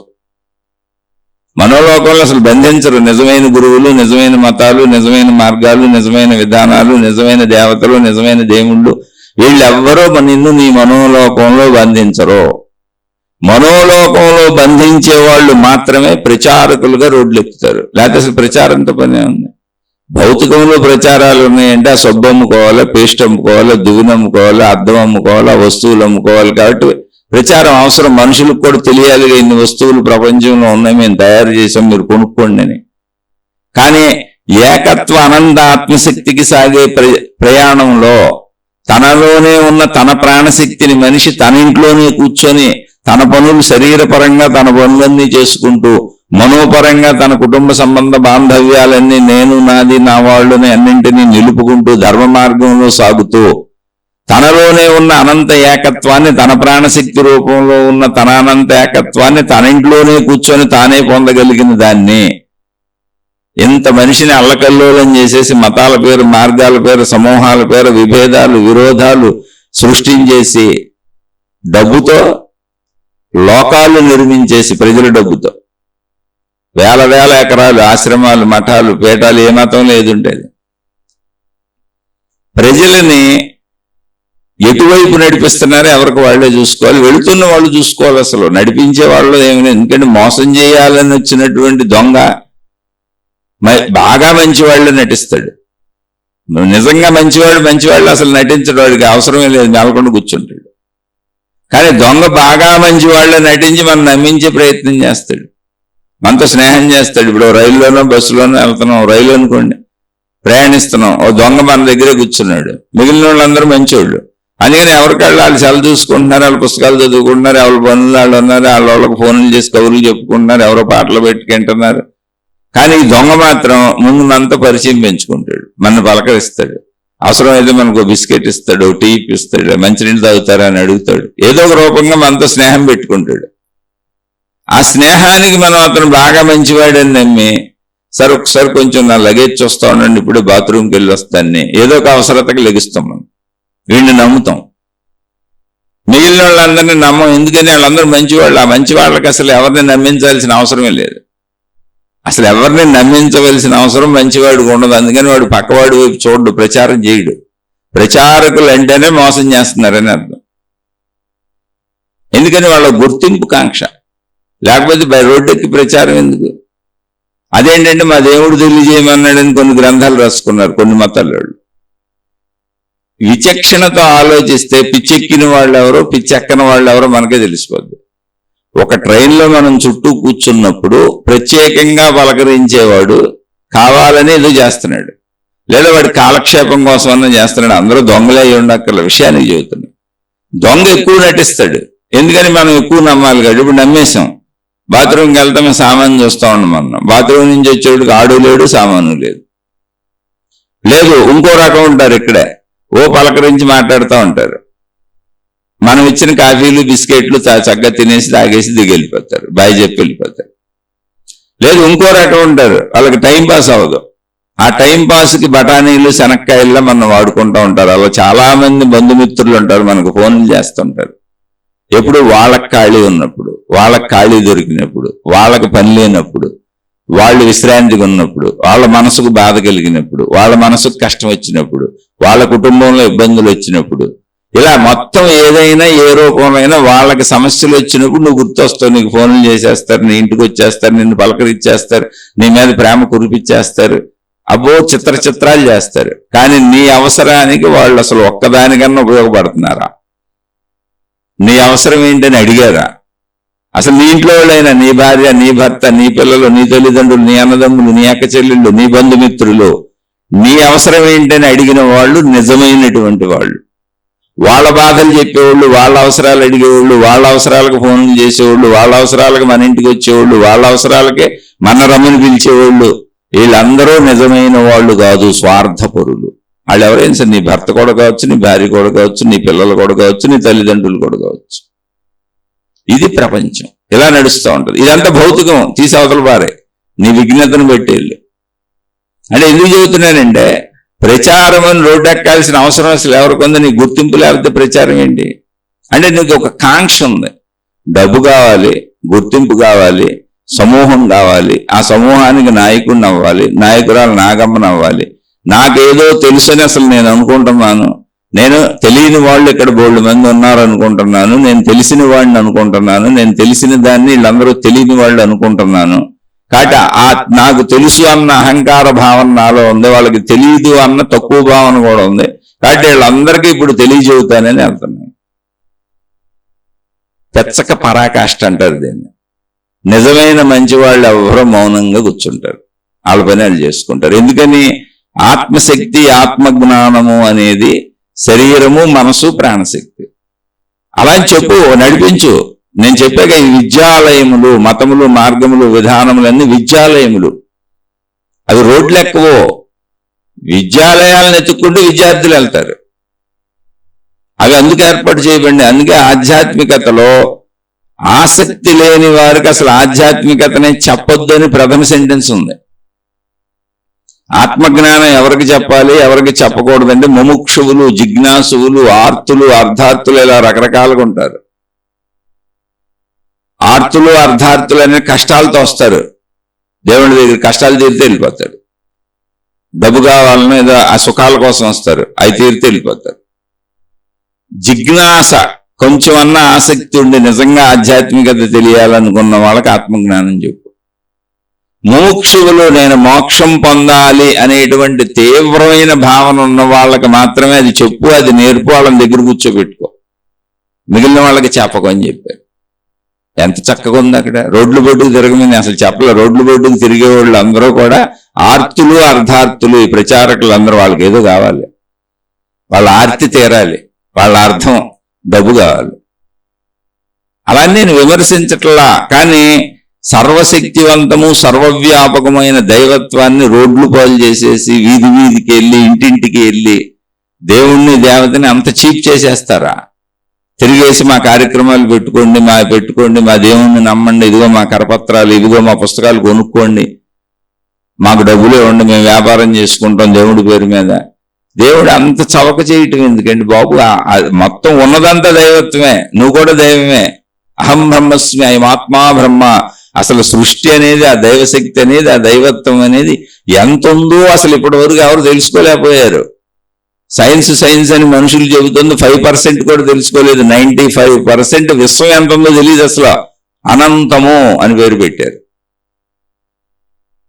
అంత అనంతమైనటువంటి దైవాన్ని, దైవత్వాన్ని, దైవశక్తిని, ఆత్మశక్తిని, బ్రహ్మమును దేవుళ్ళు, దేవతలుగా చదువు చెప్పటం కోసం, ఆధ్యాత్మిక చదువు కోసం, ఆధ్యాత్మిక చదువు, ఆత్మజ్ఞాన చదువు నేర్పటం కోసం నర్సరీ నుంచి నడిపించుకుంటూ జ్ఞాన మార్గంలో తీసుకెళ్ళటం కోసం, ఆ శక్తి తత్వం వైపు నడిపించటం కోసం, ఆ శక్తికి రోడ్లు వేసుకుంటూ మతములుగా, దేవుళ్ళుగా, దేవతలుగా ఆ శక్తి, అనంత శక్తి తత్వానికి మనుషుల్ని తీసుకెళ్లే ప్రయత్నంలో ఏర్పరచబడినటువంటి విధానాలను చీపు చేసేసి రోడ్ల మీద పడేసి పనికిరాని వాళ్ళందరినీ దగ్గరికి అమ్మట తిరిగి ఆ దేవుళ్ళని తిట్టించి, ఆ దేవతలను తిట్టించి, మతాల పేరుతో ఆ దేవుళ్ళు దేవతలను బూతులు తిట్టించి, ఎందుకు నీకు వాళ్ళ ఇళ్ల మీద పడకపోతే అసలు అలా ఉండదు కదా, మీరు వెళ్ళి వాళ్ళ ఇళ్ల మీద పడి అలా ఆ దేవుళ్ళని దేవతల్ని రకరకాలు చేసేసి ఇతర దేవుళ్ళు దేవతల్ని కించిపరిచేసి దీనివల్ల ఏమైంది, దైవత్వాన్ని మీరు నాశనం చేస్తున్నారు.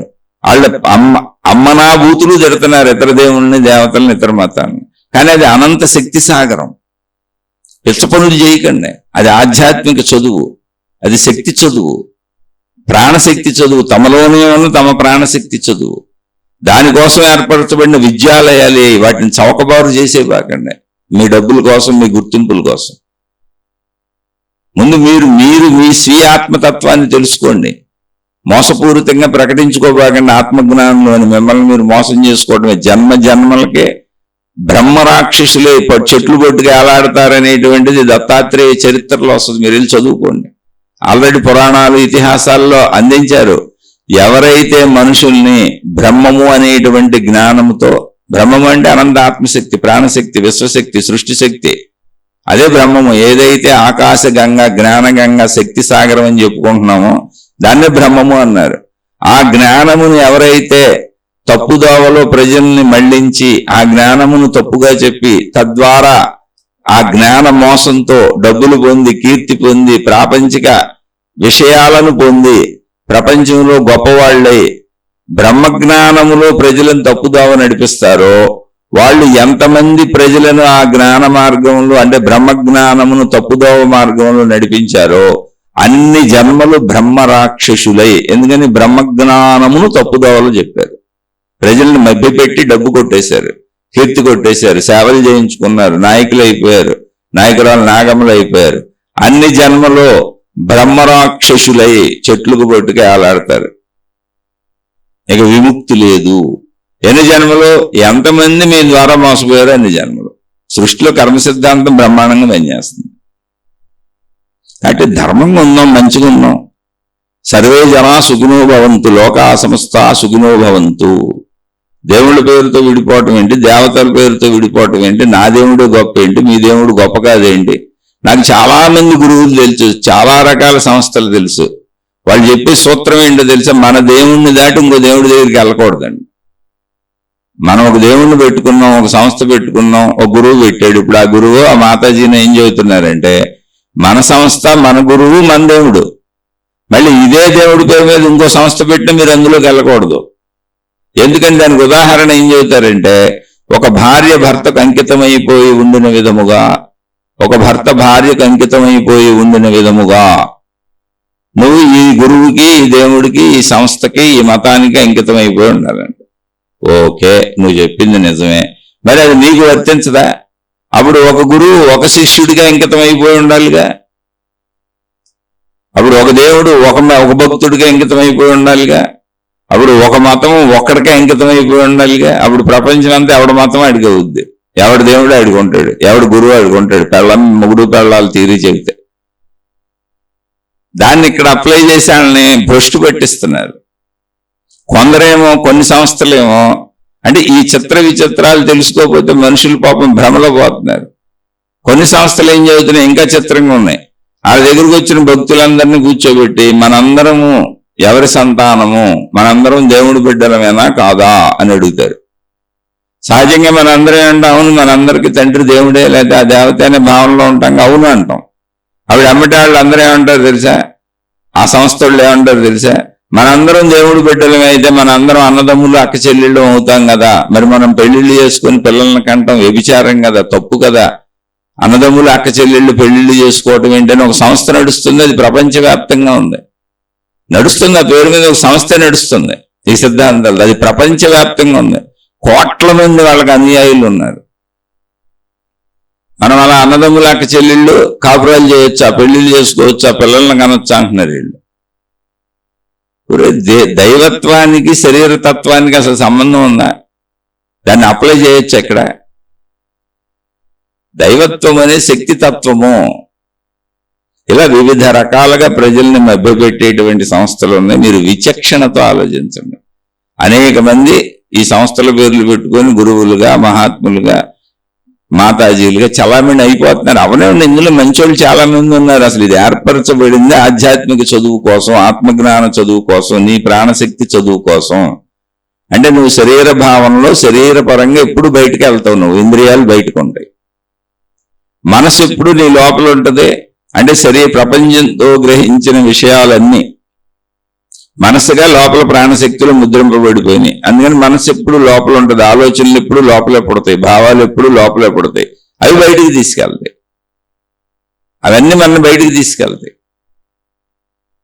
అంటే మనసు లోపలికి బయటికి లోపలికి బయటికి తిరిగేది మనసు అని చెప్పాలి. అంటే మనసు లోపల ఉంటూ బయటకు వెళ్తుంది, లోపల ఉంటూ బయటకు వెళ్తుంది. మళ్ళీ బయట నుంచి లోపలికి వస్తుంది, మనసు అవుద్ది. బయట నుంచి లోపలికి వచ్చిన విషయాలు మనసు అవుతాయి. మళ్ళీ మనసు బయటికి తీసుకెళ్తా ఉంటుంది. మళ్ళీ ఎప్పుడు ఇలా మనసు తయారవుతూ ఉంటుంది. ఈ మనసును పట్టుకొని లోపలికి వెళ్ళి మనోమూలాన్ని ఎతకాలి అంతే. అంటే విషయాలను వదిలేయాలి. విషయాలను వదిలేస్తే ఏం దొరికింది? మనసు మూలం దొరికింది. అదేంటి? ప్రాణశక్తి. సింపుల్ అండి. విషయాలను పట్టుకుంటే బయటకు వస్తాం. మనసులో ఉన్న విషయాలను పట్టుకుంటే బయటకు వస్తాం. విషయాలను పట్టుకోండి. శారీరక అవసరాలకి, కుటుంబిక అవసరాలకి, భౌతిక అవసరాలకి శరీరాన్ని, మనసును పట్టుకొని శరీరాన్ని పట్టుకొని తిరగండి, బయటకు వచ్చి తిరగండి. ప్రపంచంలో సత్యమే, అది శరీరపర సత్యం. అక్కడి నుంచి మనసులోకి వెళ్ళండి.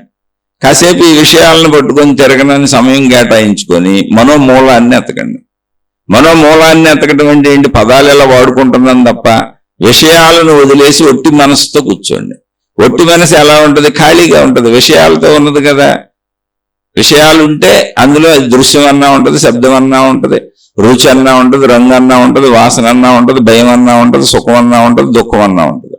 విషయాలు లేనిది ఎలా ఉంటుంది? తెల్ల కాగితంలో వైట్ పేపర్లా నిశ్చలంగా, నిర్మలంగా, ప్రశాంతంగా, మౌనంగా, నిశ్శబ్దంగా ఉంటుంది. అలా ఉండడానికి ప్రయత్నించండి. అది మూలం. అంటే మూలం నీకేం దొరకదు. నువ్వు అలా ఉండడానికి ప్రయత్నించు. విషయాలను వదిలేసి ఉండడానికి ప్రయత్నించు. అప్పుడు మౌనం ఎంత ఉంది, నిశ్శబ్దం ఎంత ఉంది, తర్వాత ప్రశ్నలు ఇవన్నీ. నిశ్శబ్దం ఎంత ఉంది, నిర్మలత్వం ఎంత ఉంది, ప్రశాంతత ఎంత ఉంది అంటే దానికి కొలత ఎక్కడ ఉంటుంది? విషయానికైతే కొలత ఉంటుంది. చెట్టు ఎంత ఉంది, కొలత ఉంది. మనిషి ఎంత ఉన్నాడు, కొలత ఉంది. గులాబ్ జామ్ ఎంత ఉంది, కొలత ఉంది. డబ్బు ఎంత ఉంది, కొలత ఉంది. అన్నిటికీ విషయాలకి కొలత ఉంది. కానీ అనంతం ఎంత ఉంది, కొలత లేదు. నిశ్చలత్వం ఎంత ఉంది, కొలత లేదు. నిర్మలత్వం ఎంత ఉంది, కొలత లేదు. మౌనం ఎంత ఉంది, కొలత లేదు. ప్రశాంతత ఎంత ఉంది, కొలత లేదు. కొలత లేదు అంటే అర్థం ఏంటి? కొలవటానికి వీలు లేనంత ఉంది. అదే అనంతము, అదే అఖండము. అక్కడ విషయాలు లేవు, అఖండము. అదే సర్వవ్యాపకము. ఇదేం అద్భుతమైన విషయం కాదు. నువ్వు అలా కూర్చుంటే నీకు ఆ భావన కొద్ది కొద్దిగా వస్తూ ఉంటుంది. ఎవరో చెబితే వచ్చేది కాదు. అది నీ ప్రాణశక్తిలో నువ్వు కూర్చుంటావు. మనసులో ఎప్పుడైతే విషయాలను వదిలేసావో మనసు యొక్క పూర్ణ స్వరూప స్వభావము ప్రాణశక్తి. అంటే శక్తి. ప్రాణశక్తి అని ఎందుకంటున్నామంటే శరీర భావనలో ఉన్నాం కనుక, శరీరంలో ప్రాణం ఉందని భావించుకుంటున్నాం కనుక, శరీర భావనలో శరీరంలో ప్రాణం ఉందని భావించుకుంటున్న వాళ్ళకి అర్థం అవటం కోసం వాడబడుతున్న పదం ప్రాణశక్తి. కాబట్టి నీకు ఆ భావం సంపూర్ణంగా అర్థమయ్యే వరకు ప్రాణశక్తి అనే వాడుకోవాలి, లేకపోతే అర్థం కాదు. నడక కోసం అంతే ఇది. అలా ప్రాణశక్తి భావనలో కూర్చో. ఇప్పుడు దేవుళ్ళు దేవతలు ఎక్కడున్నారు? ముందు నర్సరీలో జాయిన్ అయ్యాం, బొమ్మలతో ఆడించారు దేవుళ్ళు దేవతలు. అయితే ఈ బొమ్మలతో ఆడిస్తూ ఆ బొమ్మల పేర్లన్నీ జ్ఞాన రూపంలో మనం పడిపోయినాయి. అంటే ఇప్పుడు ఆ దేవుడి బోధ, ఆ దేవత బోధ, ఆ గ్రంథాల బోధ జ్ఞాన రూపంలో మనలో ఇమిడిపోతుంది. దేవుళ్ళు ఎందుకు, దేవతలు ఎందుకు? బోధలు ఉన్నాయి అక్కడ. ఎలా జీవించాలో ఉంది, ఎలా జీవించకూడదో ఉంది.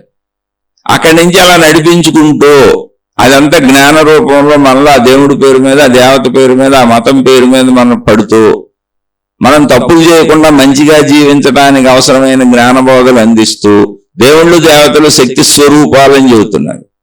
అందుకే వాళ్ళు మనకు కనపడరు, మనతో మాట్లాడరు, మనుషుల్లో ఉండరు. ఎందుకంటే పదార్థం కాదు, శక్తి. ఆ శక్తిని నువ్వు తెలుసుకో అని చెబుతున్నారు. ఆ శక్తిని నువ్వు తెలుసుకున్నప్పుడు అది నీ ప్రాణశక్తిని, అదే దైవశక్తి అని నీకే తెలిసిపోద్ది. అది తెలుసుకోవటానికి నీ లోపలికి నిన్నే వెళ్ళమని వాళ్ళే గైడ్ చేశారు. ఎవరైతే దేవుళ్ళు దేవతలను పెట్టారో శక్తి స్వరూపులు అని చెప్పారో వాళ్ళే ఆ శక్తిని మేము ఎక్కడ కనుక్కోవాలి అంటే నీ హృదయంలో ఉన్న శక్తి అదే తత్వమసి అని చెప్పారు. అది నీవే అయి ఉన్నావు, నీ ప్రాణశక్తి అదే, దాన్ని తెలుసుకో, అదే బ్రహ్మము. అహం బ్రహ్మస్మి, నేను బ్రహ్మమును అని నీకు అనుభవం అయ్యే వరకు మేము చెబుతా ఉంటాము, నువ్వు నడువు అన్నారు. ఆ అనుభవానికి నడిచే దారిలో సర్వం ఆత్మమయం జగత్ అని చెప్పారు. ఆత్మ అన్న బ్రహ్మం అన్న ఒకటే, అదే దైవశక్తి. అందుకని నిజాయితీ పరులైనటువంటి గురువులు ఎప్పుడు మిమ్మల్ని మీ లోపలికి పంపి మీలో చెడును తొలగించి మంచిని పెంచి దేవుడు దేవత అనేటువంటి శక్తి మీలోని ప్రాణశక్తిని, ఆ శక్తిని తెలుసుకునేలా మిమ్మల్ని ప్రోత్సహిస్తారు. మిగిలిన మోసగాళ్ళు మోసగెత్తులు అందరూ మిమ్మల్ని ఒక దాంట్లో బంధిస్తారు. మీరు ఎక్కడున్నారు, ఆ దేవుడి పేరు మీద, మతం పేరు మీద, గురువు పేరు మీద, సంస్థ పేరు మీద, ఇది మందే, మన సమూహం, మనందరం రంగు బట్టలు కట్టుకుందాం, మనందరం రంగు బొట్లు పెట్టుకుందాం, మనందరం రంగుగా ఉందాం, ఒక విధానంగా ఉందాం, గుళ్ళు కొట్టించేద్దాం లేదా జుట్లు పెంచేద్దాం అని ఒక వేషధారణ చేస్తారు. అంటే ఒక పంజరంలో బంధిస్తారు. ఇదిగో ఇది మన అందమైన పంజరం అని. మీరు ఆలోచించుకొని మీకు పంజరాలు బాగుంటే అందులో ఉండండి, మీ మనసు అక్కడ ఉండొచ్చు. కాదు అది పంజరం అని అర్థమైతే మిమ్మల్ని ఎవరూ బంధించలేరు, మీరు అనంతాత్మశక్తిలోకి విహరించవచ్చు విహంగముల. మీరు ఎటు వెళ్తున్నారనేది మీరు తెలుసుకోవాలి. ఇక్కడ ప్రశ్న వరకు సోదరుడు అడిగింది ఏంటి, ఆత్మశక్తికి కన్ను లేదు కదా, అది శరీరాన్ని చూడగలిగిందా? రమణ మహర్షి అనుభవంలో అడిగారు ఆయన. అసలు కన్ను ద్వారా చూసేది ఏంటి? ఇప్పుడు శరీరం చనిపోయాడు, మనిషి చనిపోయాడు, శరీరం అక్కడే ఉంది, అవయవాలు అక్కడే ఉన్నాయి. మరి ఎందుకు చూడలేకపోతుంది, ఎందుకు వినలేకపోతుంది, ఎందుకు తినలేకపోతుంది, ఇంతకు ముందు చేసిన పనులేమి ఎందుకు చేయలేకపోతుంది అంటే ప్రాణశక్తి లేకపోవటం వల్ల. అంటే ప్రాణశక్తి ఉన్నప్పుడు కంటి ద్వారా చూస్తున్నది ఏంటి? ప్రాణశక్తి. చెవి ద్వారా వింటున్నది ఏంటి? ప్రాణశక్తి. నాలుగు ద్వారా రుచి తెలుసుకుంటున్నది ఏంటి? ప్రాణశక్తి. పంచేంద్రియములు శబ్దస్పర్శ రూప రసగంధములనే పంచేంద్రియములు ఇంద్రియములనే ద్వారముల గుండా విషయాలను గ్రహిస్తున్నది ఏంటి? ప్రాణశక్తి. అది గ్రహించింది కనుకనే అవి ప్రాణశక్తిలో ఉంది. మనకు మనసుగా, మన మనసు మన లోపల ఉంది. అంటే ప్రాణశక్తిలో కలిసిపోయిన విషయాలు మనసు. అంటే ఇప్పుడు ఇంతకీ చూసింది, విన్నది, తిన్నది, తాగింది, తిరిగింది, అనుభవించింది, వీటన్నిటిని తనలో ఇముడ్చుకొని ఉంచుకొని మనసుగా ఉన్నది ఏంటి? ప్రాణశక్తే. మీరు కొంచెం సూక్ష్మంగా ప్రశాంతంగా కూర్చొని ఆలోచిస్తే అర్థమవుతుంది. అది లేనప్పుడు అన్ని అవయవాలు అక్కడే ఉన్నాయి, శరీరం ఏం చేయలేకపోతుంది. చేయలేకపోవటం కాదు, శిథిలమైపోతుంది, బూడిదైపోతుంది.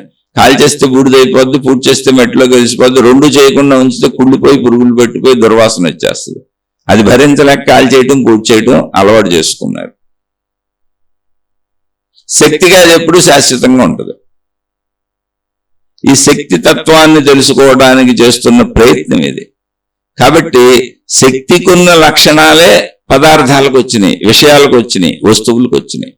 అంటే ఇప్పుడు ప్రపంచంలో విషయాలు, వస్తువులు, పదార్థాలు, మనుషులు, వృక్షాలు, జంతువులు ఎన్ని రకాలు ఉన్నాయో, అన్నింటికీ ఎన్ని రకాలైనటువంటి గ్రహణ శక్తులు ఉన్నాయో అవన్నీ శక్తికున్న శక్తులే.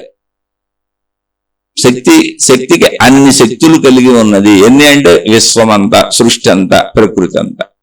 ప్రకృతిలో ఎన్ని కనపడుతున్నాయో, ఎన్ని దర్శనీయముగా ఉన్నాయో, ఎన్నింటికి ఎన్ని రకాల స్వభావాలు, విశేషాలు, గుణాలు, విశేషణములు ఉన్నాయో అన్ని విశేష శక్తులు ఈ ఏకశక్తి తనలో కలిగి ఉన్నది. ఆ విశేష శక్తుల్ని ఈ ఏక అనంత ఆత్మశక్తి తనలో తాను వ్యక్తపరుచుకున్నప్పుడు సృష్టిగా మనకి అది వ్యక్తీకరింపబడి సృష్టిగా భావించుకుంటూ అందులో తిరుగుతున్నాం, జీవిస్తున్నాం, సృష్టిని అనుభవిస్తూ. కానీ సృష్టి అంతా ఎక్కడుంది అంటే అదే ఏకశక్తిలో ఉంది. ఆ ఏకశక్తికి ఉన్నటువంటి అనేక శక్తులే సృష్టి. తనలో తనను వ్యక్తపరుచుకుంది. ఇది చెప్పుకోవడానికి బాగానే ఉంది, కానీ నాకే అనుభవం అవ్వలేదు. మీకు ఎన్నిసార్లు చెబుతున్నా నాకే అనుభవం లేదు, నేను సామాన్య మనిషిని. కానీ ఏమంటే మీకు ఏ అనుభవం అవ్వకపోతే ఈ సొదంతా మాకు చెప్పడం ఎందుకంటే అని మీరు అడగొచ్చు, తప్పులేదు. కానీ ఖచ్చితంగా చెబుతున్నా, నాలో చెడు లక్షణాలన్నీ పోయినాయి. చెడు లక్షణాలు అసలు లేవు. అత్యాశలు పోయినాయి, ఆశలు కూడా తగ్గిపోయినాయి, దురాశలు అసలు లేని లేవు. మీరు ఇప్పుడు చెడు చేయమన్నా నేను చేయను, మీరు నేను చెడుకు సహకరిస్తామన్నా నేను చెడు చేయను. ఆత్మజ్ఞాన మార్గంలో ఆ శక్తి తత్వంలో వెళ్తున్నప్పుడు జీవుడికి ఉండేటువంటి శరీర భావ లక్షణాలు మారిపోతూ ఉంటాయి ఫస్ట్. అది మీకే తెలుస్తుంది. అంతే తప్ప ఆత్మజ్ఞానం వినేసి అనంత ఆత్మస్వరూపం అయిపోవటం అంత ఈజియెస్ట్ విషయం కాదు. జీవభావం నశించాలి, నశిస్తూ ఉంటుంది. నశించడం అంటే ఏంటి? చెడు చేయడం అంటే నువ్వేం నశించిపోవటం కాదు, చెడ్డ భావాలు ఉండవు. ఎందుకని శరీర భావంలో నాకు మాత్రమే, నేను నాది నా వాళ్ళు మాత్రమే అన్నప్పుడు చెడ్డ తలంపులు, చెడు ఆలోచనలు, విరోధ భావాలు, విభేద భావాలు, ద్వేషపూరిత మాటలు, ఈ ద్వేషపూరిత చర్యలు, కక్షలు, కార్పణ్యాలు, కుతంత్రాలు వస్తాయి. అసలు అవి నాలో లేవు. నన్ను ఎవరైనా తిట్టినా కూడా నాకేం ఇబ్బంది అనిపించదు. అంటే తగ్గుతుంది. అది సంపూర్ణంగా పోయి ఉండకపోవచ్చు, కానీ తగ్గుతుంది. నాకు ద్రోహం చేసిన వాళ్ళు ఉన్నారు, నన్ను ఇబ్బంది పెట్టిన వాళ్ళు ఉన్నారు, నన్ను బాధ పెట్టిన వాళ్ళు ఉన్నారు, నన్ను కష్టపెట్టిన వాళ్ళు ఉన్నారు. స్టిల్ ఇప్పటికీ కూడా ఏదో ఒక రూపంలో కష్టపెడదామని ప్రయత్నిస్తున్న వాళ్ళు ఉన్నారు. కానీ నాకు ఏమనిపించదు, అది దాటుతుంది, తెలుస్తుంది నాకు. ఓహో, ఈ మార్గంలో ప్రయాణిస్తుంటే శరీర భావం, పరిమిత భావం తగ్గుతుంది అని. అలా పరిమిత భావం తగ్గుతూ చెడంతా పోద్ది. అందుకే చెడు పోగొట్టుకొని మంచిలోకి రండి అని ఎందుకంటున్నానంటే, మనకి చెడు చేసిన వాళ్ళ పట్ల కూడా చెడ్డ భావం రాదు. ఎందుకని శరీర భావంలో చేశారు పాపం వాళ్ళు. ఏం చేస్తాం మనం? వాళ్ళకి తెలియట్లేదే అనిపిస్తుంది. ఇదన్నీ బుద్ధుడి జీవితంలో కనపడతాయి. మీకు చూస్తే అనేక మంది మహాత్ముల జీవితాలలో ఇటువంటివి కనపడతాయి. వాళ్ళకి చెడు చేసిన వాళ్ళకు కూడా వీళ్ళు తిరిగి చెడు చేయరు. అది చేతకానితనం కాదు. జ్ఞాన వికాసము పెరుగుతున్న కొద్దీ శరీర పరిమిత భావన విశాలమవుతుంది. ఆ మార్పులు నాలో కలుగుతున్నాయి, నాకు తెలుస్తున్నది. కానీ నేను సామాన్యుడిని, నాకు ఆత్మానుభవం అవ్వలేదు. చెడ్డ భావాలు తగ్గుతున్నాయి, ద్వేషభావాలు తగ్గుతున్నాయి. ఎవరన్నా నన్ను ఇబ్బంది పెట్టినా నాకేం బాధ లేదు, జీవితం సంతృప్తిగా ఉంది. అత్యాశలు అత్యాశలు అస్సలు లేవు, ప్రశాంతంగా ఉంది, హాయిగా ఉంది, చక్కగా ముందుకు సాగుతున్నాను. మీతో ఈ శీర్షికలు పంచుకుంటున్నాను. నాలో ఈ గుణ మార్పులు జరిగి ఉండకపోతే, చెడులోంచి నేను మంచిలోకి వచ్చి ఉండకపోతే, ఈ మంచి మార్పులు నాలో కనపడకపోతే మీకు అసలు చెప్పేవాడినే కాదు. కానీ ఇవి నిరూపించడానికి కుదరదు. ఎవరికి వాళ్ళు జీవించుకోవాలంటే. మీకు మీరు జీవించుకోండి, మీరు చూసుకోండి. ఏం చూసుకోవాలి అంటే, మీలో గుణ మార్పు కలుగుతుందా లేదా? సద్గుణ మార్పు. సద్గుణ మార్పు అంటే ఏంటి? నేను నాది నా వాళ్ళ కోసం నేను ఎన్ని తప్పులైనా చేస్తాను అంటే, అసలు నేనైతే ఇప్పుడు మీకు చెబుతున్నా, నేను ఏ తప్పు చేయను. అసలు తప్పు అనేది చేయను. మీరు సహకరించినా చేయను, ఎవరైనా సహకరిస్తానన్నా చేయను. ఎందుకంటే నాకు అది అర్థమైంది. ఇక్కడ కర్మ సిద్ధాంతం ఉంది, ఆ థియరీ ఉంది, అది పనిచేస్తుంది. మళ్ళీ చెడు చేసి చెడు తెచ్చుకోవటం ఎందుకు? అసలు చెడులు ఎందుకు చేయాలి? నాలాంటి ఇంకో మనిషిని నష్టపరచడం ఏంటి, కష్టపెట్టడం ఏంటి, బాధ పెట్టడం ఏంటి? ఎందుకు? ఈ శరీర భావన పోతుంది. అంటే భావన పోతుందంటే శరీరం నేనన్న భావన పోట్లా, శరీరము నేనన్న భావనలో చెడు చేయాలన్న తలంపులు పోయినాయి. ఇప్పుడు మంచిగా నేను బాగుండాలి, నా కుటుంబం బాగుండాలి, నా పిల్లలు బాగుండాలని ఉంది. అది చక్కగా ఉంది. అది నేను శరీరంతో బాగుండాలి అనుకోకపోతే నేను ఎలా జీవిస్తాను? వాళ్ళకి తినాలిగా, నేను తాగాలిగా, నేను అవన్నీ ఉన్నాయి. నా పిల్లలు బాగుండాలని ఉంది. వాటి కోసం చెడు చేయను. ఉన్నంతలో సంతృప్తిగా బతుకుతాం. అలానే హాయిగా, ఆనందంగా, సుఖంగా, సంతోషంగా బతకడానికి దొరికి వనరులన్నీ మా స్వప్రయత్నంతో ధర్మబద్ధంగా దొరికితే మహదానందం. ఎంత ఎక్కువ దొరికితే అంత మహదానందం. ఏముంది అందులో? ఇంకా ఎక్కువ మంచి పనులు కూడా చేయొచ్చు. ఎవరన్నా లేనివాడిని, దేనుణ్ణి, హీనుణ్ణి కూడా ఆదుకోవచ్చు. అది కూడా ఇష్టమే నాకు. కానీ నేను అది కోరుకోవట్లా. ఎలా సాగితే అలా మరి ధర్మంగా మంచిగా వెళ్ళిపోతాను.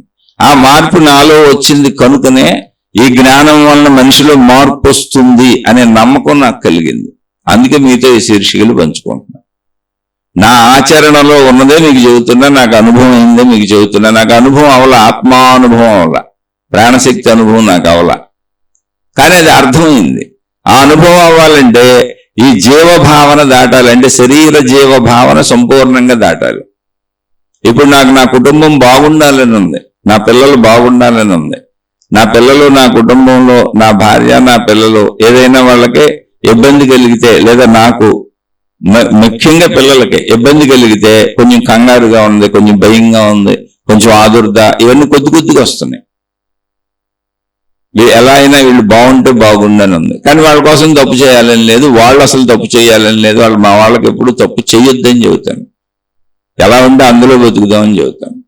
అంటే ఏంటి? జీవభావన ఉంది. నా కొడుకు బాగుండాలి, నా కూతురు బాగుండాలి, నా భార్య బాగుండాలి, నా కుటుంబం బాగుండాలనే జీవభావన ఉంది. అది బాగుండటం అనేది అయిపోద్ది ఒక రోజుకి. నా పిల్లలు సెటిల్ అయిపోతారు, వాళ్ళంతటి వాళ్ళు బ్రతకడం అనేది ఎప్పుడైతే వచ్చిందో, నా మీద ఆధారత ఎప్పుడైతే తగ్గిందో ఆటోమేటిక్గా పోద్ది ఎవరికైనా. దానంతటదే పండిపోయిన పండు చెట్టు నుంచి రాలిపోయినట్టు ఆటోమేటిక్గా అదే పోద్ది. నా పిల్లలు సెటిల్ అవ్వటానికి చివరి స్టేజ్లో ఉన్నారు. ఇప్పుడు మా అబ్బాయి బీటెక్ 3rd ఇయర్, ఇప్పుడు ఫైనల్ ఇయర్ చదువుతున్నాడు. ఏదైనా ఉద్యోగం ఇస్తే చేసుకుంటాడు, లేదా ఇంకా ఆయనకి ఏదో చదువుకోవాలని ఉంది, ఇంకో 2 ఏళ్ళు 3 ఏళ్ళు ఏదో చదువుకుంటాడు. తర్వాత ఇక తన ఉద్యోగంలోకి వెళ్ళిపోతాడు. అది ఏదో పెళ్లి చేసుకుంటే అయిపోయింది, ఇంకా వాళ్ళు గొడవ వాళ్ళు బ్రతుకుతారు. మా అమ్మాయి పెళ్లి వరకు వచ్చేసింది, చదువు పూర్తి అయిపోయింది, ఏదో ఉద్యోగం చేసుకుంటుంది. అంటే చివరి దశలో ఉన్న ఒక 2-3 ఏళ్ళు, ఒక 3-4 ఏళ్ళు చివరి దశ. ఆవిడ అది కూడా అయిపోద్ది. వాళ్ళ బాధ్యతలు వాళ్ళు చేసుకోగలిగిన రోజున నేనెందుకు పట్టుకెళ్ళాడతాను అసలు? అందులో ఈ విధానంలో వెళ్తున్నాండి అసలు పట్టుకెళ్ళాలనగా. అంటే మనసు వదిలేస్తుంది. మనుషులు ఎప్పుడు ఉంటారు, ఇప్పుడు నా మీద ఆధారపడి ఉన్నారు కనుక, నా బాధ్యత కనుక పట్టుకొని ఉంది. అందుకనే జీవభావం పోలా. జీవభావం పోయిన రోజున మోక్షభావం వస్తుంది. నాకేం రాలా, నేను సామాన్యుడినే. ఇప్పుడు జీవభావం ఉంది, శరీరభావం ఉంది. నా పిల్లలు బాగుండాలని ఉంది, నేను బాగుండాలని ఉంది, ఆరోగ్యంగా ఉండాలని ఉంది. ఇప్పుడు గొంతు బాగోపోతే మీతో ఎలా చెప్పగలను? నా పనులు నేను చేసుకోకపోతే నేను ఎలా బతుకుతాను? ఇప్పుడు మా ఇంట్లోనే మా అత్తగారు ఉన్నారు, 75 ఏళ్ళు దాటిపోయినాయి, 80 ఉన్నారేమో కూడా. ఆవిడ పనులు ఆవిడే చేసుకోలేదు. ఆ కుర్చీలో కూర్చుంటే మొత్తం, అంటే నా భార్య తల్లిగారు, మా అత్తగారు, మొత్తం నా భార్య ఆవిడకి అన్ని తీసుకెళ్ళి ఇచ్చొస్తుందని. ఆవిడ కాలకృత్యాలు తీర్చుకోవటం, ఆవిడ స్నానం చేసుకోవటమే ఆవిడకి కష్టంగా ఉంది. ఇప్పుడు ఆ కష్టాలు నేను ఎక్కడ పడిన శరీరంతో. జీవభావం పోయిందంటే అట శరీరం ఉందిగా, అది పోయిన రోజున చూద్దాం. అప్పుడు ఎలా ఉంటుందో అప్పుడు ఆ స్థితి కూడా చెబుతాను. ఒకళ్ళు పోతే పోనంత వరకు నేను ఏ స్థితిలో ఉన్నానో వాటినే సత్యంగా చెబుతాను. అసత్యం అసలు చెప్పను. ఎందుకంటే అసత్యము చెబితే నా జీవితాన్ని నేను సర్వనాశనం చేసుకుంటున్నానని అర్థం. ఖచ్చితంగా గుణమార్పు వస్తుంది. మీరు మంచి మాటలు వింటూ, మంచిని తెలుసుకుంటూ సత్యత వైపు నడిస్తే కాలం పట్టొచ్చు. ఇప్పుడు నాకు ఇక్కడి వరకు రావడానికి 40 సంవత్సరాల కాలం పట్టింది. అంటే తెలుసుకుంటూనే వచ్చాను. అలానే 40 సంవత్సరాలు తపస్సు చేయలేదండి. చక్కగా సినిమాలు, షికారులు, కుటుంబం, జీవితం, ఫ్రెండ్స్, స్నేహితులు అన్నిటితో హాయిగా ఆనందంగా ఇది కూడా కలిసి వచ్చిందంటే మొత్తం వదిలేసేదో నేను వెళ్ళి అక్కడ కూర్చోాల. ఇప్పుడు కూడా అలా వదల్లా. నేను చెప్తున్నాక మా వాళ్ళందరూ ఉన్నారు. అందుకని మంచిని వింటూ చెడును పోగొట్టుకొని మంచిలో ఉంటూ ఉంటే మీకు శరీర జీవభావన, జీవ అంటే పరిమిత జీవభావం తగ్గుద్ది. శరీర భావన మంచిలోకి వచ్చారంటేనే అర్థం శరీర భావన తగ్గుతుంది, పోదు మొత్తం. కానీ శరీర భావనతో తప్పులు చేయటం పోద్ది. అప్పుడు మీకు శక్తి భావన ఆటోమేటిక్గా అర్థమైపోద్ది. అది మీ అనంతత్వమే, మీ శరీరం, మీ మనసు, మీ ప్రాణశక్తి, అంతే. ఆ 3 తత్వాలు మీలోనే ఉన్నాయి. మీరు ఒక తత్వంలో గాఢంగా ఉన్నప్పుడు మిగిలిన తత్వాలు అర్థం అవట్లేదు, అంతే. ఈ గాఢత తగ్గాలి అంటే చెడును వదిలేయాలి. శరీర గాఢత చెడు వదిలేస్తేనే తగ్గుద్ది. దానికోసం ఇవన్నీ చెప్పుకుంటున్నాం. అలా చెప్పుకుంటూ ముందుకు సాగే ప్రయత్నం చేద్దాం. ఇది ఆధ్యాత్మిక విద్యాలయము అనే పేరుతో చెప్పుకుంటున్నాం. ఆధ్యాత్మిక విద్యాలయము అంటే ఏంటి అన్న నా ఉద్దేశాన్ని డివైన్ ప్లానెట్ ఛానల్లో 1920వ శీర్షికగా చెప్పాను. ఆధ్యాత్మిక చదువు ఛానల్లో 140వ శీర్షికగా చెప్పాను. అవకాశం ఉన్నవాళ్ళు, ఆసక్తి ఉన్నవాళ్ళు అవి కూడా వినండి. ఆత్మజ్ఞానము జిజ్ఞాసువులు, ముముక్షులు మాత్రమే వినండి. కోరికలతో ఏదో తీరిపోతాయి, కోరికలు తీరిపోతాయి, డబ్బు వచ్చేస్తుంది, మహిమలు మాయలు అద్భుతాలు జరుగుతాయి అనేది అసలు వినకండి. అటువంటి ఆసక్తులు ఉన్నవాళ్ళు వినకండి. నిన్ను నువ్వే మార్చుకోవాలి. నువ్వు ప్రయత్నించుకొని నువ్వు ఎంత కష్టపడతావో నీకు అంతే డబ్బు వస్తుంది. నీ ప్రయత్నాలతో, నీకున్న మనుషులతో, నీకున్నాటితో నువ్వు తృప్తి పెడితే హాయిగా ఉంటావు. ఇంతకు మించి ఎటువంటి మహిమలు మాయలు అద్భుతాలు ఇక్కడ జరగవు, ఈ మార్గంలో జరగవు. మీకు ఎక్కడైనా జరుగుతాయి అనుకుంటే వెళ్ళండి, కానీ వాళ్ళందరూ మోసపుచ్చుతున్నారు మిమ్మల్ని అని నేను చెబుతున్నాను. ఎవరి కష్టమే వాళ్ళకి, అంతే. శరీరపరంగా ఉన్న కర్మ సిద్ధాంతం అదే. కర్మ సిద్ధాంతపు చట్రాన్ని ఎవరూ తప్పించుకోలేరు, శరీరపరంగా ఎవరూ తప్పించుకోలేరు. కానీ శక్తిపరంగా అసలు కర్మ సిద్ధాంతమే లేదు. ఎందుకంటే ఉన్నదంతా అనంత ఆత్మశక్తి. నువ్వు శరీర భావంలోంచి శక్తి భావంలోకి వెళ్ళినప్పుడు కర్మ సిద్ధాంతపు చట్రము పైకి వెళ్ళిపోయావు. నువ్వు భావ మార్పు జరుగుద్ది అంతే తప్ప నీ చెడు కర్మలు ఎవరూ తొలగించలేరు, నీకు మంచి కర్మలు ఎవరు పూయలేరు. ఏదో ఇళ్లకు రంగులు వేసినట్టు నీకు మంచి రంగు ఎవరు వేయలేరు, నీ చెడ్డ రంగుని పోగొట్టలేరు. అది నువ్వే చేసుకోవాలి. ఉద్ధరేదాత్మదాత్మానం. అందుకని చక్కగా మీరు మంచిగా ఉండడానికి ప్రయత్నిస్తే అదే సాధన. ఏ సాధన చేయాలి అని అడగబాకండి, ఏ దేవుణ్ణి పూజించాలని అడగబాకండి, ఏ మతాన్ని అనుసరించాలని అడగబాకండి, ఏ గురువు గొప్పోడు మంచోడు, ఏ మాతాజీ మంచిది, ఎవరిని అనుసరించాలని అడగబాకండి. మీరు ఏదైనా చేసుకోండి, మీరు మంచిగా ఉంటున్నారా లేదా అనేది మీ కొలత. మిమ్మల్ని మీరు కొలుచుకొని చూసుకోండి. మీలో చెడు పోగొట్టుకుంటూ మంచిగా ఉంటే మీరు వెళ్తుంది ఏదైనా కరెక్టే. అసలు ఎవరిని అనుసరించకుండా మీరు ఇంట్లో నడుస్తున్నా, ఇలాగే మంచిని పెంచుకుంటున్నా మీరు కరెక్ట్ అయిన మార్గంలోనే వెళ్తున్నారు. ఒకవేళ ఎవరినైనా అనుసరిస్తున్నా మీలో చెడిపోయి మంచి పెరుగుతుంటే మీరు కరెక్ట్గానే వెళ్తున్నారు. మిమ్మల్ని మీరు తెలుసుకునే వైపు మీ ప్రయాణాన్ని సాగించండి. మిమ్మల్ని మీరు తెలుసుకోవటమే జీవిత సంపూర్ణత. ఏంటి నన్ను నేను తెలుసుకోవటం, మిమ్మల్ని మీరు తెలుసుకోవటం అంటే శరీరము, మనసు, ప్రాణశక్తి. ప్రాణశక్తి వరకు ప్రయాణం. ఇప్పుడు శరీరము నేనన్న భావంలో ఉన్నాం, ప్రాణశక్తికి నేను అన్న భావానికి చేరుకోవాలి. విత్తన దశ నుంచి మహావృక్ష దశకు సాగే ప్రయాణం. ఇదే ఆధ్యాత్మిక చదువు, ఆత్మజ్ఞాన చదువు. ఆసక్తి ఉన్నవాళ్ళు హాయిగా ముందుకు సాగండి. సందేహాలుంటే తప్పకుండా ప్రశ్న రూపంలో అడగండి. రోజు వీలైనంతలా ఒక ఆధ్యాత్మిక విద్యాలయంలో ఒక పాఠంగా రోజు క్లాసులో అలా చెప్పుకుంటూ విశ్లేషించుకుంటూ ముందుకెళ్దాం. ఇది నేను చెబుతున్నది కాదు. ఎంతో మంది మహాత్ములు ఆల్రెడీ లక్షల వేల సంవత్సరాల నుంచి అందించుకుంటూ వస్తున్న ఆధ్యాత్మిక చదువుని, ఆత్మజ్ఞాన చదువుని, వాళ్ళు రచించినటువంటి ఎన్నో గ్రంథాలని, ఎంతో మంది ప్రవచించినటువంటి ఎన్నో ప్రవచనాలను విని నేను అర్థం చేసుకున్న విషయాలను మీతో పంచుకుంటున్నా. ఈ చదువుకు మూల పురుషులు మునులు, ఋషులు, యోగులు, మహాత్ములు వేల లక్షల కోట్ల మంది ఉన్నారు. ఈ చదువంతా వాళ్ళదే, వాళ్ళు పెట్టిన భిక్ష మనకి. దాన్ని చదువుకుందాం, మన సంపూర్ణతను మనం పొందుదాం. ఇక ఇది నచ్చని వాళ్ళు, అకారణ ద్వేషాలు ఉండేవాళ్ళు, ఇది మెచ్చని వాళ్ళు, మీ మార్గాల్లో మీరు హాయిగా సాగిపోండి. నేను అతి సామాన్యుణ్ణి, నన్ను వదిలేసి నన్ను పట్టించుకోకుండా, ఇవి అసలు వినకుండా మీ మార్గాల్లో మీరు హాయిగా సాగిపోండి. శుభమస్తు. మీకు, మీ కుటుంబ సభ్యులకు మేలు చేకూరుగాక. మరలా మరొక కొత్త శీర్షికతో కలుసుకుందాం.